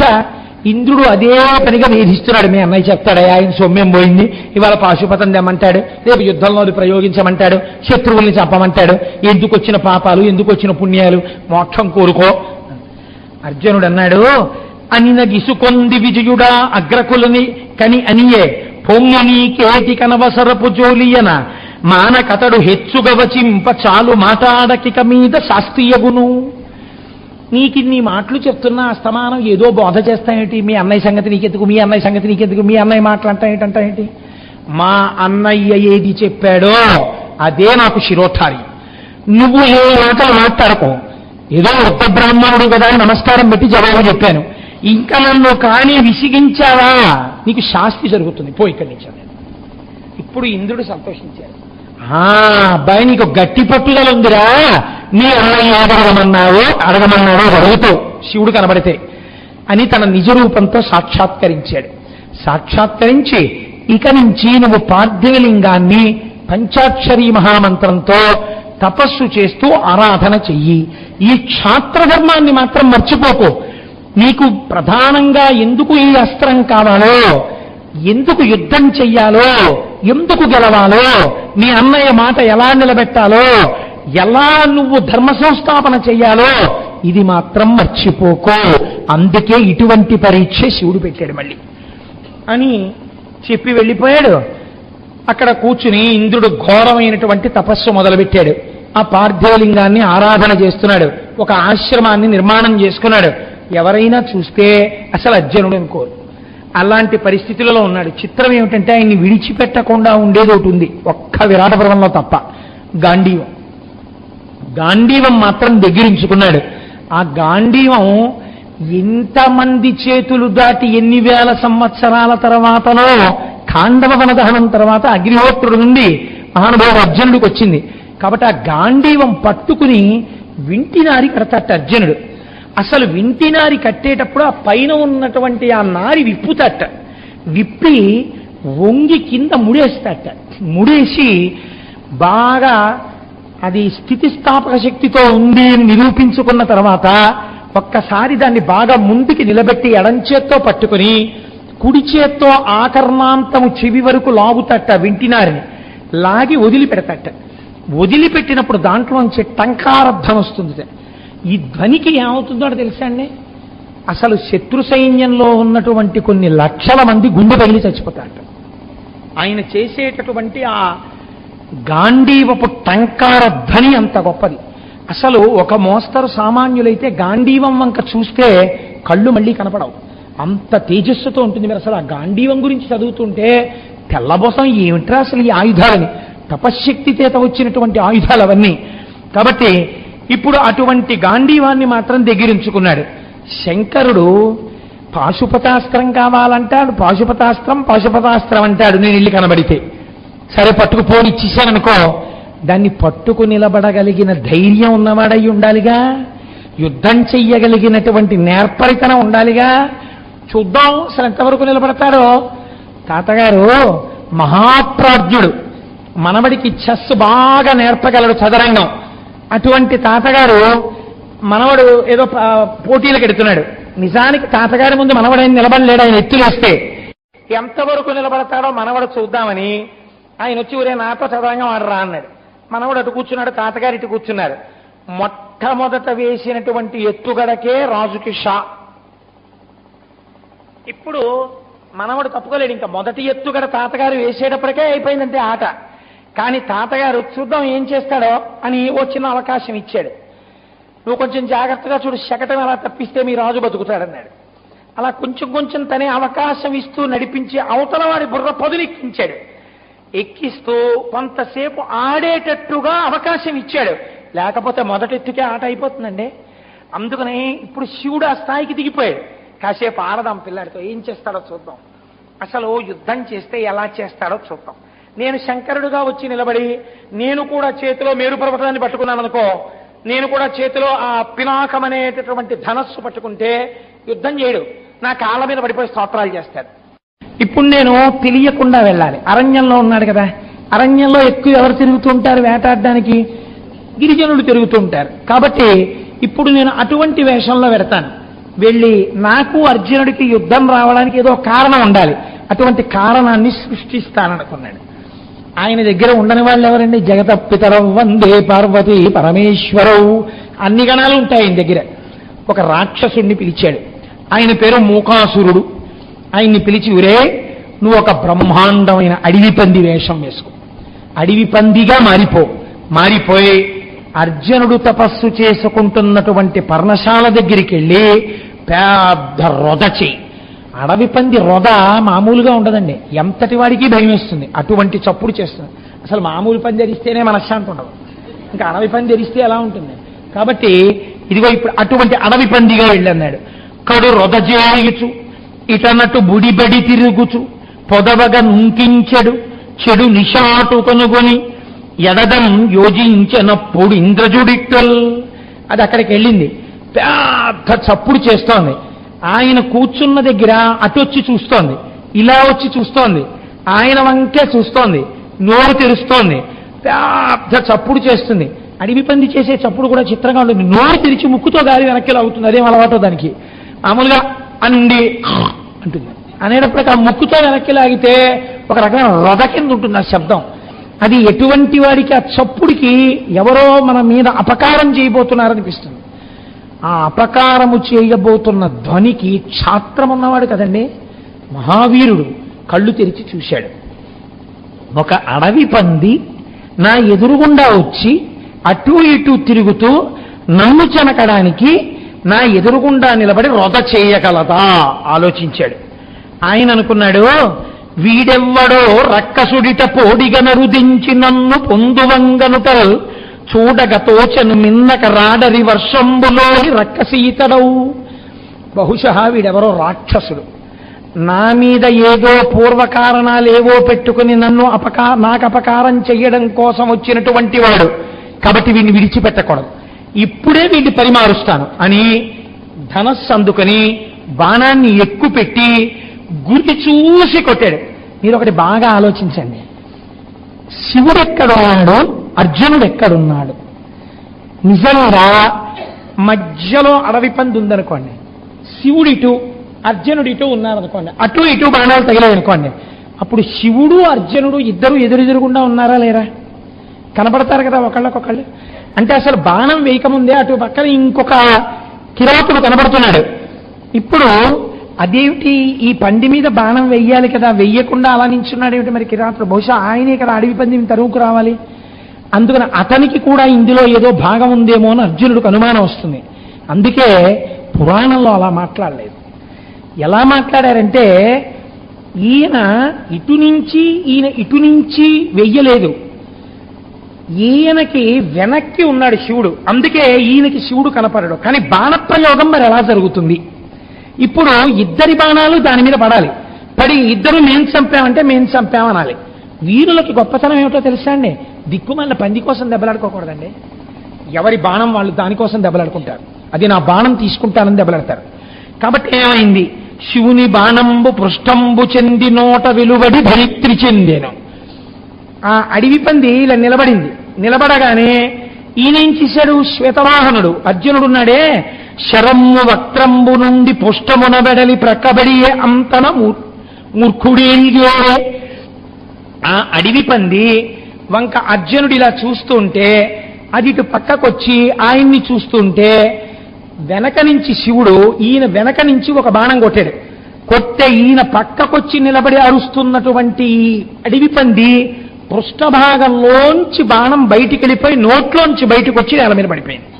ఇది శివుడి బాణం. ఇది ఇలా ఎప్పుడైతే బాణం తగిలిందో కంగారుగా ఇటు తిరిగింది అర్జునుడి వైపు. తిరగగానే అర్జునుడు కొట్టాడు. అర్జునుడి బాణం నోట్లోంచి పృష్ఠభాగంలోంచి బయటికి వెళ్ళి నేల మీద పడింది. ఏకకాలమనందు రెండు బాణములు దాని శరీరానికి గుచ్చుకుని లేవు. ఇది ఇట్నుంచి బయటికి వెళ్ళిపోయింది, అది అట్నుంచి బయటకు వచ్చేసింది. రెండు బాణాలు బయటకు వచ్చాయి, లోపల తుక్కు కింద కొట్టేసాయి అనమాట దాని శరీరాన్ని. ఉత్తర క్షణం అది ఇంకా ఏం తిరగడానికి అవకాశం లేదు దానికి, ఈగే పడిపోయి చచ్చిపోయింది. ఎటువంటి వీరుల బాణాలండి అవి? వెనక పృష్ఠంలోంచి ముందు నోట్లో కొట్టాడు ఒక ఆయన, నోట్లోంచి పృష్ఠంలో కొట్టాడు ఒక ఆయన. బాణాలు దిగిలేవు, ఇద్దరి బాణాలు బయటకు వచ్చేసాయి. బయటకు వచ్చి నేల మీద పడిపోయి. ఇప్పుడు శివుడు అన్నాడు, చూడలేదుగా అతన్ని ఇంకాను. తన దగ్గర ఉన్నటువంటి ప్రమదగణాలు వెనకాతలే వచ్చారు కిరాతులుగా. ఒకడిని పిలిచి, ఒరే వెళ్ళి మన బాణం పట్టుకురారా అన్నాడు. ఈయన వచ్చి ఆ బాణం తీస్తూ అన్నాడు, ఏమిటి అలా చూస్తున్నావు? తాపసి వేషంలో ఉండే బాణం ఎత్తుకుపోదాం అనుకుంటున్నావా? అంటే కలహాన్ని పెంచుకునే మార్గం. ఈ బాణం ఎవరిదో తెలుసా? మా నాయకుడు, కిరాతవీరుడు, మహానుభావుడు. బాణం వేశాడా? ఎవరు నిలబడలేరు, జాగ్రత్త.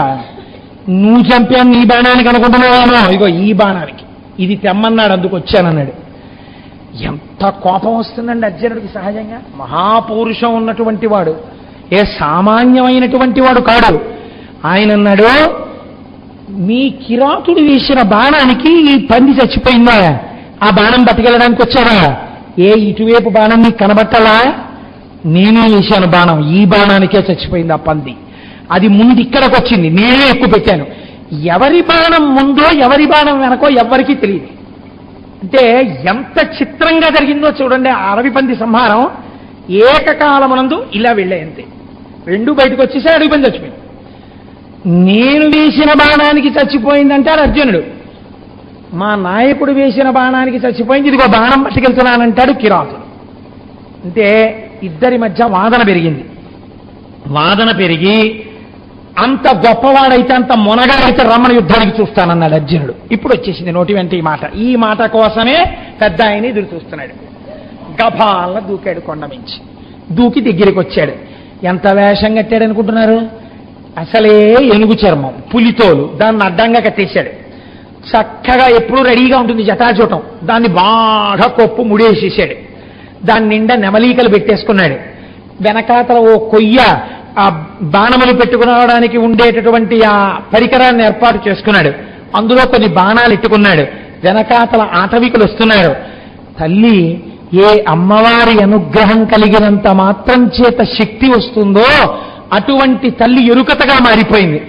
ఆవిడ పైన రవిక లేకుండా ఒక వస్త్రాన్ని అడ్డంగా చీరనే జాకెట్గా కట్టేసుకుని, తల నిండా కొప్పేసుకుని, దాని నిండా నెమలీకల చుట్టూ పెట్టేసుకుని, మెడ నిండా రకరకాల రంగు పూసలు వేసేసుకుని, అమ్మవారు ఏమీ తెలియని దానిలా ఓ తేనెకుండోటి చేతిలో పట్టుకుని వెనకాతల కిరాతుడి వెనకాతల వెళ్ళిపోయేటటువంటి భార్యలా ఆవిడొస్తోంది.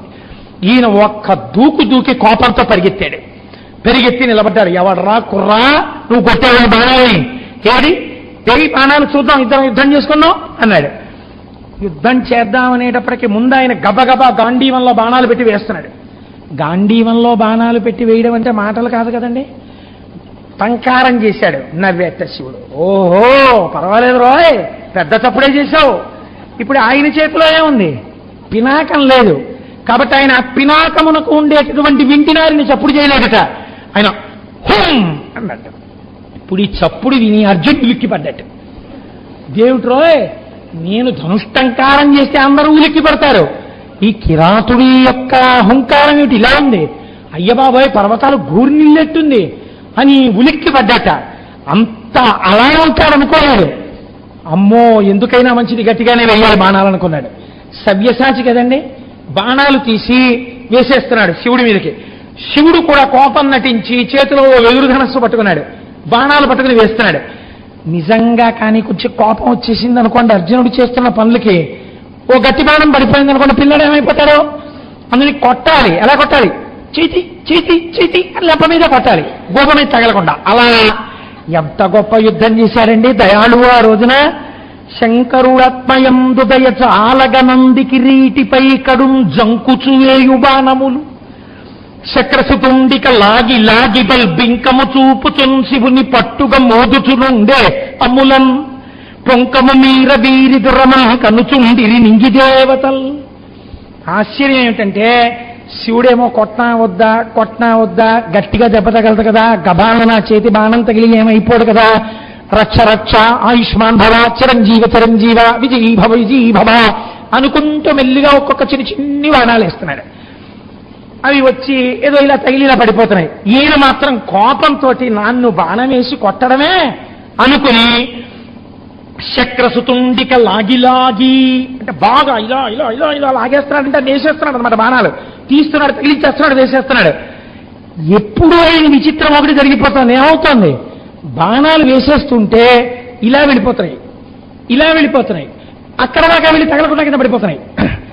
బ్రహ్మాండమైన బాణాలు వేస్తే అసలు తగలకుండా నెత్తుటి చుక్క కూడా చిందకుండా అవతల వాడికి పొక్కు కూడా ఎక్కట్లేదు.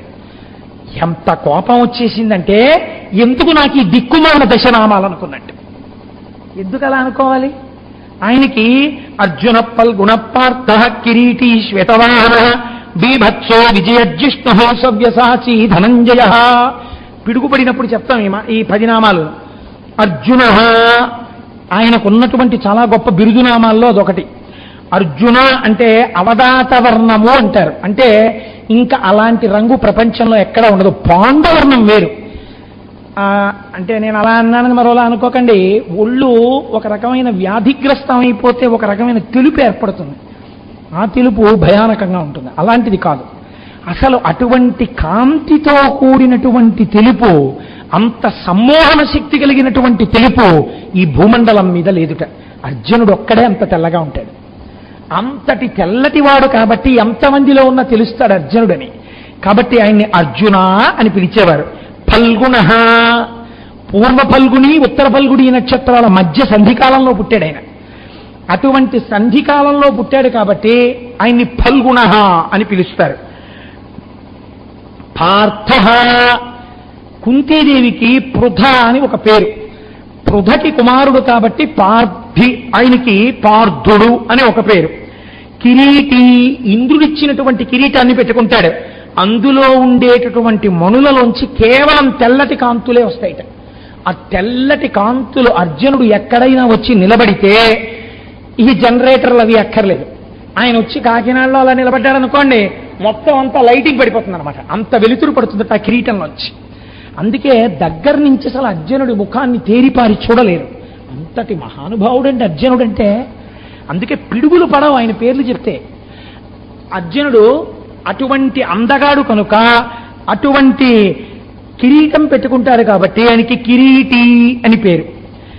ఆయన రథానికి చిన్న మచ్చ ఉన్న గుర్రాన్ని కట్టినా అంగీకరించట. అర్జునుడి రథం అని గుర్తు ఏమిటంటే యుద్ధ భూమిలో అన్ని గుర్రాలు తెల్లగానే ఉండాలి. అందుకని శ్వేతవాహన అని పేరు. బీభత్సో, అర్జునుడు యుద్ధం చేస్తుంటే అసలు చూసి పొంగిపోయేవారట. చూడండి, మనం క్రికెట్ చూస్తుంటే అరే what classic shot it is అంటారు. అలా అసలు ఇలాంటి బౌండరీ కొట్టడం ఆయనకే చెల్లిందంటారు ఒక ఆయన్ని. అలా అర్జునుడు యుద్ధం చేస్తుంటే విలువిద్య యందు నిష్ణాతుడైన ద్రోణాచార్యుల వారు ధనస్సు పక్కన పెట్టేసి గడ్డం ఇలా అనుకుంటూ, చూశారా కొట్ట అలా మా అర్జునుడు కొట్టాలనేవంట. అది చిత్రం ఏమిటో తెలుసా అండి, హేయంగా ఉండదు, చుగుప్స పుట్టించేటట్టుగా ఉండదు. బౌండరీ కొట్టచ్చు, కానీ మీరు గాలిలోకి ఎగిరిపోయి అడ్డదిడ్డంగా అడ్డబేట పెట్టి కొట్టిన దానికి, ఒక్క మోకాలు మడిచి మీ ఎదురుగుండా ఉన్నటువంటి వికెట్లు పక్క నుంచి స్ట్రైట్ లైన్ బౌండరీ కొట్టిన దానికి చాలా తేడా లేదండి, చాలా తేడా ఉంటుంది కదా. అలా అర్జునుడు యుద్ధం చేస్తే అంత అందంగా ఉంటుంది. ఏమి యుద్ధం రా అని యుద్ధం చేయడం కన్నా యుద్ధం చూడాలనిపిస్తుంది. బీభత్సో అసలు చేయడంతో బీభత్సం సృష్టిస్తాట. కిరీటంతో కొంతమందిని పడిపోతారు, టంకారంతో పడిపోతారు, ధనస్సుకు పడిపోతారు, దాని కాంతులకు పడిపోతారు. ఇక పాంచజన్యం పూరించాడా దానికి కొన్ని వేల మంది పడిపోతారు. ఆయన యుద్ధం చూస్తుంటే పెద్దల్ని చూస్తే నమస్కార బాణాలు వేసి నవ్వుతాడు. యుద్ధం చెయ్యడానికి వెళ్ళి మాట్లాడేడా అలాగే ఉంటాయి ఆ మాటలు, పొడుచు చచ్చిపోవాలి అలా మాట్లాడతాడు దుర్యోధనుడితోటి. ఇన్నున్నవాడు కాబట్టి బీభత్సో విజయ. ఇప్పటి వరకు ఓటం అంటే ఏమిటో తెలియదు, ఎప్పుడూ ధనస్సు చేతిలో పట్టుకుని ఓడిపోవడం అన్నది తెలియనటువంటి వాడు. జిష్ణు, ఇది ఆయన బిరుదునామం. ఏమిటో తెలుసా అండి, ఒక చిత్రమైన బిరుదు, ఒక చిత్రమైన ప్రతిజ్ఞ చేశాడు అర్జునుడు. యుద్ధ భూమిలో నేను ఆయుధాన్ని పట్టుకొని ఉండగా, చేతిలో ధనస్సు ఉండగా, మా పెద్దన్నగారైన ధర్మరాజు శరీరములోండి రక్త బిందువు పైకి వచ్చేటట్టు కానీ, ఆయన శరీరము మీద వ్రణమయ్యేటట్టు కానీ ఎవడైనా బాణం వేస్తే వాడు ఇంకా ఊపిరి తీయడు, వాడిని వెంటనే చంపేస్తాను. మా అన్నయ్య విషయంలో మాత్రం ఉపేక్ష లేదు. ఇంతటి ప్రతిజ్ఞ చేశాడు కనుకనే ధర్మరాజు మీద బాణం వెయ్యడం అంటే హడల్ అందరికీ. నెత్తుటి బిందువు కాని వ్రణము కాని ధర్మరాజుకి ఏర్పడితే వెంటనే చంపేస్తాడు అర్జునుడు. అందుకని జిష్ణుహౌ అని పేరు ఆయనకి. సవ్యసాచి, ఇలా ధనస్సు పట్టుకుని ఇలా బాణాలు తీసివేస్తాడు, ఇలా పట్టుకుని ఇలా తీసివేస్తాడు. రెండు చేతులతో రాసేవాడు ఉన్నాడు అనుకోండి, ఎంత చిత్రంగా ఉంటుందో అలా ఉంటుంది అర్జునుడి యుద్ధం. ఇలా పట్టుకుని చేస్తుంటాడు అంతే వేగంతో. అందుకే రెండు పక్కల అమ్ముల పొదులు కట్టుకుని మీరు ఇటు పక్క యుద్ధం చేస్తున్నాడో, అబ్బాయి ఎంత బాగా చేస్తున్నాడో అని చూస్తుంటే ఇటు నుంచి తీసి చక్ చక్ చక్ చక్ వేసేస్తుంటాడు, మళ్ళీ ఈ చెత్త పట్టుకుని ఇలా వేసేస్తుంటాడు. దిక్కుమాల యుద్ధం ఏంటండి, చూడటమే సంతోషంగా ఉంటుంది కాసేపు. అసలు అర్జునుడు అలా యుద్ధం చేస్తుంటేను సవ్యసాచి, అంత గొప్పవాడు. అలా వేసేటప్పుడు గురి తప్పుతుంది అనుకుంటున్నారా? ఇన్ని బాణాలు తీసి ఏకకాలమనందు వింటినారికి తగిలించి విడిచిపెడితే ఎవరెవరి వక్షస్థలాల్లో తాకాలనుకున్నాడో ఏకకాలమనందు వినిర్ముక్తమైన బాణాలు వాళ్ళ గుండెల మీద పడతాయి. అలా కొట్టగలిగినటువంటి నేర్పరి. ధనంజయ, భూమి మీద రాజులందరూ సంపాదించినటువంటి ధనాన్నంతటినీ చేతిలో ఉన్నటువంటి గాంధీవము చేత రాజసూయాగమనందు గెలిచి తీసుకొచ్చినవాడు. ఈ 10 నాణాలు ఎందుకు ఏడవరా అని ఏడ్చాడు. ఎందుకని ఇవాళ గాంధీవానికి తగిలించి విడిచిపెడుతుంటే ఎదురుగుండా ఉన్న కిరాతుడి మీద ఒక్క బాణం పట్టాల. బాణాలు ఇలా పోతున్నాయి, అలా పోతున్నాయి, అలా పోతున్నాయి, ఇలా పోతున్నాయి, తగిన పొక్కు కూడా ఎక్కట్లేదు. ఏమిటి నా విలువిద్య ఏమైపోయింది, ఎంత చిన్నతనం, ఇంటికి వెళ్ళి ఏమని చెప్పను, దీంతో ఏమి యుద్ధం చేయను, నిరుత్సాహపడిపోలేదుటండి. అది క్షాత్రం అంటే. బెంగ పెట్టేసుకోలేదుట. కోదండంబుల నిట్టులండరు జటాకోటీరముల్ కుక్షి వక్షోదేశంబుల నంసభాగముల సక్రోదంబునం వేయుచున్ రోదోంతంబుల నట్టహాసముల నార్పుల్ పిక్కటిల్లంగ బాహాదర్పంబున మల్ల సంగరము చేయందొచ్చిరి రుద్రార్జనుల్. ఆ చేతిలో ఉన్నటువంటి కోదండాలు తీసి కోదండం వేసి కొట్టుకున్నారు. ఇంకా బాణాలు పట్టలేదని కోపం వచ్చేసింది. ఆ తర్వాత కుక్షి వక్షోదేశంబుల, పొట్టల మీద కొట్టుకున్నారు, గుండెల మీద కొట్టుకున్నారు. కొట్టనట్టు కొడుతున్నాడు శివుడు నవ్వుతూ. ఈయన బలవంతా పెట్టి కొట్టేస్తున్నాడు, ఏమీ అవ్వట్లేదు. ఆయన కడుపు మండిపోతున్న కొద్దీ కొట్టేస్తున్నాడు. మధ్యలో ఈ ధనస్సు విసిరేసి తొడలు కొట్టాడు, అరుపరిచాడు. రాణి సంగతి చెప్తానన్నాడు. ఆ కట్టుకుని ఎప్పుడు పట్టుపంచ కట్టుకునే యుద్ధం చేస్తాడు, కానీ భీముళ్ళో ఎప్పుడు మళ్ళా యుద్ధం చేయడానికి దాన్ని తొడల మీదకి లంగోటాలా కట్టడు. అలాంటి వాడి ఇవాళ ఆ పంచిని పైకి తీసేసి లంగోటాలా బిగించేశాడు. రా యుద్ధానికి అన్నాడు. వచ్చేసాడు దగ్గరికి. అయితే రా ఏం చేస్తానో చూడన్నాడు. ఇద్దరూ కలిసి యుద్ధం మొదలుపెట్టారు. ఎటువంటి యుద్ధంట? హరుడును పాండుసుతుండును కరణరుదుగ ముష్టి యుద్ధ కౌశలులై బిరుదొప్ప పోరుచుండిరి హరుసమ్మున చూచుచుండి రమరోచదరం. గట్టిగా వెళ్ళి శంకరుణ్ణి ఇలా సంకల కింద నుంచి కౌగిలించేసుకుని వెనక నుంచి గుద్ది ఆయన్ని పడగొట్టి ఆయన మీదెక్కి కూర్చుని ఆ కంఠం మీద చేపెట్టేసి గెలిచేశారనుకుంటుంటే, తాతగారు పెద్ద మల్లయోధుడు అనుకోండి, మునిమనవాడు తాతగారిని ఓడించేశారనుకోండి, తాతగారి మీదకి ఎక్కేసి తాతగారిని గుద్దుతుంటే చిన్ని చిన్ని పిడికిళ్లతోటి పెద్ద నవ్వుతున్న తాతగారిలా ఏదో దెబ్బ తగిలేసినట్టు అబ్బా అబ్బా అంటుంటే, తాతగారిని గుద్దేశానంటుంటాడు మనవడు. అలా కాసేపు శివుణ్ణి అర్జునుడిని ఉత్సాహపరచడానికి ఓహ్ అంటున్నట్ట. ఏమనుకుంటున్నావు అని గుద్దుతున్నట్ట దొక్కలో. ఏం చేస్తానో చూడండి, ఒక్కసారి లేచి తన చేతితో ఇలా తోసేసి ఒక గుద్దు డొక్కలో గుద్దుతున్నట్టు. అది కూడా ఎలా? గట్టిగా గుద్దితే ఇంకేమైనా ఉందా? మిల్లిగా గుద్దుతున్నట్ట. ఏం చేతులు ఆ చేతులు? ప్రాతస్మరామి పరమేశ్వర బాహుదండాన్ ఖట్వాంగశూల హరినాహ పినాకయుక్తాన్ గౌరీ కపోలకు చిరంజిత పత్ర రేఖాన్ సౌవర్ణ కంకణ మణిద్యుతి భాసమానాం.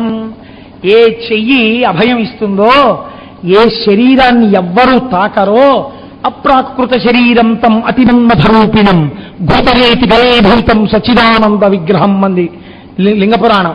తెల్లగా పేరుకున్న నెయ్యిలా ఉంటుందో ఆ శరీరమును ఎవ్వరూ చెనకలేరో అటువంటి శరీరాన్ని కౌగిలించుకుంటున్నాడు, గుద్దుతున్నాడు, మీద పడిపోతున్నాడు, తొక్కుతున్నాడు, మీదేసుకుంటున్నాడు, ఆయన్ని పట్టుకుంటున్నాడు. సృష్టిలో ఇప్పటి వరకు ఇలా ఎక్కడా జరగలేదు. అలా ఆయన ఒంటికున్న విభూతంతా ఈయనకి అంటిపోయింది. ఈయన సర్వాంగములను తాకేశాడు. ఏమిటి అసలు కోరిక? ఈ శరీరం రేపు కురుక్షేత్రంలో అప్రమేయంగా నిలబడాలి కాబట్టి అవయవాలన్నీ కౌగిలించేసుకున్నాడు. మల్ల యుద్ధం పేరుతో బాగా తిప్పి తోసి అవతల పారేశాడు. పడిపోయి పిల్లలు చూడండి కోపం వచ్చేస్తే అని ఇలా ముక్కు పెట్టేసినట్టు గబగబా వచ్చి తండ్రి తల్లి తాత అని కూడా చూడకుండా గబాలను కొట్టేసి నన్ను అనొచ్చ మీరు అని ఉక్రోషానికి పోతారు.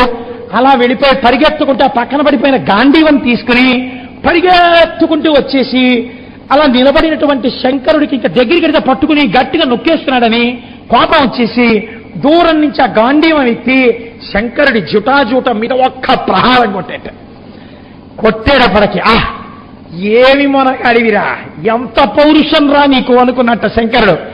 అంతే చాలి యుద్ధం అనుకున్నట్ట. చంద్రోద్భాసిత శేఖరే స్మరహరే గంగాధరాశంకరే సర్పైర్భూషిత కంఠకర్ణ వివరే నేత్రోద్భవైశ్వానరే దంతిత్వకృత సుందరాంబరధరే త్రైలోక్య సారేహరే అని మహానుభావుడు ఆ చంద్రవంకతో పట్టుపుట్టంతో వామార్ధ భాగమునందు పార్వతీదేవితో ఎదురుగుండా నిలబడ్డాడు. కొట్టి మళ్లీ కొడదామని గాంధీవం ఎత్తబోయాడు. ఎదురుగుండా అర్ధనారీశ్వర స్వరూపంతో పార్వతీ పరమేశ్వరులు కనపడ్డారు. గబగబా నేల మీద పాదముల మీద పడిపోయాడు. శంకర, ఇంత కృపా నా మీద, నా చేతి దెబ్బలు తిన్నావా, నాతో మల్ల యుద్ధం చేశావా తండ్రి అన్నాడు. శ్రీకంఠలోకేశలోకోద్భవస్థాన సంహారహారీ మురారి ప్రియా చంద్రధారీ మహేంద్రాది బృందారకానంద సందోహ సందాయి పుణ్యస్వరూప వినూపాక్ష దక్షాధ్వరధ్వంసకాదేవ నీదైన తత్వంబు భావించి బుద్ధి ప్రధానంబు కర్మంబు విజ్ఞానం అధ్యాత్మ యోగంబు సర్వక్రియాకారణం పంచునానా ప్రకారంబులన్ బుద్ధిమంతులు విచారించుచున్ నిన్ను భావేతు ఈశాన సర్వేశ్వర సర్వసర్వత్ర సర్వాత్మక నిర్వికల్ప ప్రభావ భవానీపతి నీవు లోకత్రయీవర్తనంబుల్ మహారాజు కాతాగ్ని సోమర్కటోయంబులం చేసి సంసార చక్రిక్రియాయంత్ర వాహేదవై దేవాదిదేవ మునిస్తోత్రతోత్ర దత్తావధానాలపేక్షణోగ్ని భస్మీకృతానంద భస్మానులిప్తాంగ గంగాధర నీ ప్రసాదంబులం సర్వగీర్వాణ గంధర్వులన్ సిద్ధ సద్యోగేంద్ర మహేంద్రాదులన్ శాశ్వతైశ్వర్య సంప్రాప్తులైరేశ్వర విశ్వకర్త సురాభ్యర్చిత నా అభ్యర్థిదంపుల్ ప్రసాదంబులం కరుణమాయమ్ము ఓ శంకర పాహిమా పాహిమా నమస్తే నమస్తే నమస్తే నమస్తే నమః అంటూ ఆయన పాదాల మీద పడిపోయాడు. ననయభట్టారకుడు ఆంధ్రభారతంలో అరవభరణంలో చేసినటువంటి దండకం. పడిపోతే శంకరుడు చూసి అన్నట్ట, వగవకు కింతయే నృపవల్లభ నీకు ధైర్యమారయం నిగరపు శోభనం బిటులనే నొనరించితి నీ ప్రహారముల్ తగుగతి అచ్చవోల నెడదం తలపోసితి నీదు తప్పు సుంతగు పడందిక కోరమురయమ్మున నీదు మనోరథమ్ములన్. అర్జున, ఎందుకంత బాధపడతావు నన్ను కొట్టానని? అలా అనుకోకు. నువ్వు కొట్టినప్పుడల్లా, గుద్దినప్పుడల్లా, తోసినప్పుడల్లా నీవు నాకు చేసిన పూజగా నేను దాన్ని స్వీకరించాను, నీకేం కావాలో అడిగిచ్చేస్తానన్నాడు. అంటే అర్జునుడు అన్నాడు, ఏమడగాలో మర్చిపోయాడు. మర్చిపోయి శంకరుణ్ణి చూసి కన్నులంబట నీరు కారిపోతూ ఇంతటి పరాక్రమవంతుడన్నాడు, భక్తవల్లభుడవకు నీ భావములకు కంపడునే నాదు అనుచిత కార్యమభవ ఇకలో నీ కృపాళిత్తనంతయేని వర్ణలేనగుంకాదవరద నాకు. ఈశ్వర, కంటి ఎదుట కనపడుతోందా? పరాత్పరుడవా, ఇన్ని లోకములకు జగద్భర్తవా, ఉమానాథుడివా, ఇటువంటి తండ్రిని నీ పాదములు ముట్టిన వారు లేరా? అజ్ఞానినై తండ్రి నీ మీద బాణాలు వేశానా? మల్ల యుద్ధాన్ని నిన్ను చెనకానా, గుద్దానా, నీ మీద కూర్చున్నానా? అంత పవిత్రమైన డొక్కల్లో పొడిచానా? కాళ్లతో తొక్కానా? ధనస్సు ఎత్తి జటాజూటంలో కొట్టానా? దాన్ని పూజ అన్నావా తండ్రి? నీ కారుణ్యాన్ని ఏ మాటలు పెట్టి వర్ణించనయ్యా? నీ వర్ణించలేని మహాప్రభు, నాకేం కావాలి? కారుణ్యంతో నా గుండె నిండిపోయిందని పడిపోయాడు. శంకరుడు అన్నాడు, నువ్వు పాశుపతం అడగడానికి వచ్చావు, నీకు పాశుపతాస్త్రాలను ఇస్తున్నాను. ఎదురు ఏది నీ పాండవులు గెలిచి తీరుతారు రాబోయే కురుక్షేత్ర యుద్ధంలో. విజయీభవ. నేను అనుగ్రహిస్తున్నాను. దీనితో పాటుగా శివలీలగా ఈ కిరాతార్జునీయాన్ని ఎక్కడ ఎవరు చెప్పుకున్నా, ఎవరు విన్నా, ఇది చదువుకుని బయలుదేరితే ఇందులో చెప్పినటువంటి శ్రీకంఠలోకేశ లోకోద్భవస్థాన సంహార హరి మురారి ప్రియ ఈ దండకాన్ని చదువుకుని బయలుదేరిన, విన్న, ఈ ఆఖ్యానాన్ని విని నమస్కరించిన అటువంటి వారికి జటిలమైన సమస్యలు తీరి కార్యసిద్ధి కలుగుగాక. నీకు ఎలా విజయం కలుగుతోందో విన్నవారికి కూడా అటువంటి విజయము కలుగుగాక అని శంకరుడు ఆ రోజున ఆశీర్వచనం చేసి అర్జునుడిని పంపించాడు. ఆ పాశుపతాస్త్రాన్ని పొంది పాండవుల దగ్గరికి వస్తే ధర్మరాజాదులు పొంగిపోయారు. శంకరుడి కృపయే కృప. తపస్సు చేయడం ఒకెత్తు, ఆ శంకరుడు ఎంతటి దయాళు. అందుకే కృష్ణ పరమాత్మ వ్యాస భగవానుడు శంకరానుగ్రహాన్ని పొందమని చెప్పారని పరవశించి అర్జునుణ్ణి కౌగలించుకొని, శంకరుణ్ణి తాకిన శరీరం రానిదని ఆయన్ని కౌగలించుకొని మురిసిపోయారట. అంత పరమ పవిత్రమైన కిరాతార్జునీయం నిజంగా భగవంతుడు భక్తుడికంత లొంగిపోయింది. ముక్కు మీద వేలేసుకుని వినేదే కదండి. నేను అబద్ధం చెప్పానా నిన్న? రేపు ఇటువంటి చెప్తానని. కనుక అంత పరమ పవిత్రమైన కిరాతార్జునీయాన్ని ఇవాళ ఈశ్వరుడు చెప్పించి మిమ్మల్ని నన్ను కూడా కృతార్థుల్ని చేశాడు. రేపటి రోజున బయట ప్రసంగం జరిగేటట్టుగా భగవంతుడు అనుగ్రహించుగాక. మంగళాశాసనపరై పదాచార్య పురోగమై సర్వై సపూర్వైరాచార్యై సత్కృతాయాస్తు మంగళం. మంగళం కోసలేంద్రాయ మహనీయ గుణాత్మనే చక్రవర్తి తనూజాయ సర్వభౌమాయ మంగళం. ఉమాకాంతాయ కాంతాయ కామితార్థప్రదాయినే శ్రీగిరీశాయ దేవాయ మలినాథాయ మంగళం. కరచరణ కృతం వా కర్మ వాక్కాజం వా శ్రవణనైనజం వా మానసం వాపరాధం విహితం వా సర్వమేత్తక్షమస్వ. శివ శివ కరుణాబ్ధే శ్రీ మహాదేవ శంభో. సర్వం శ్రీ ఉమామహేశ్వర బ్రహ్మార్పణమస్తు. స్వస్తి.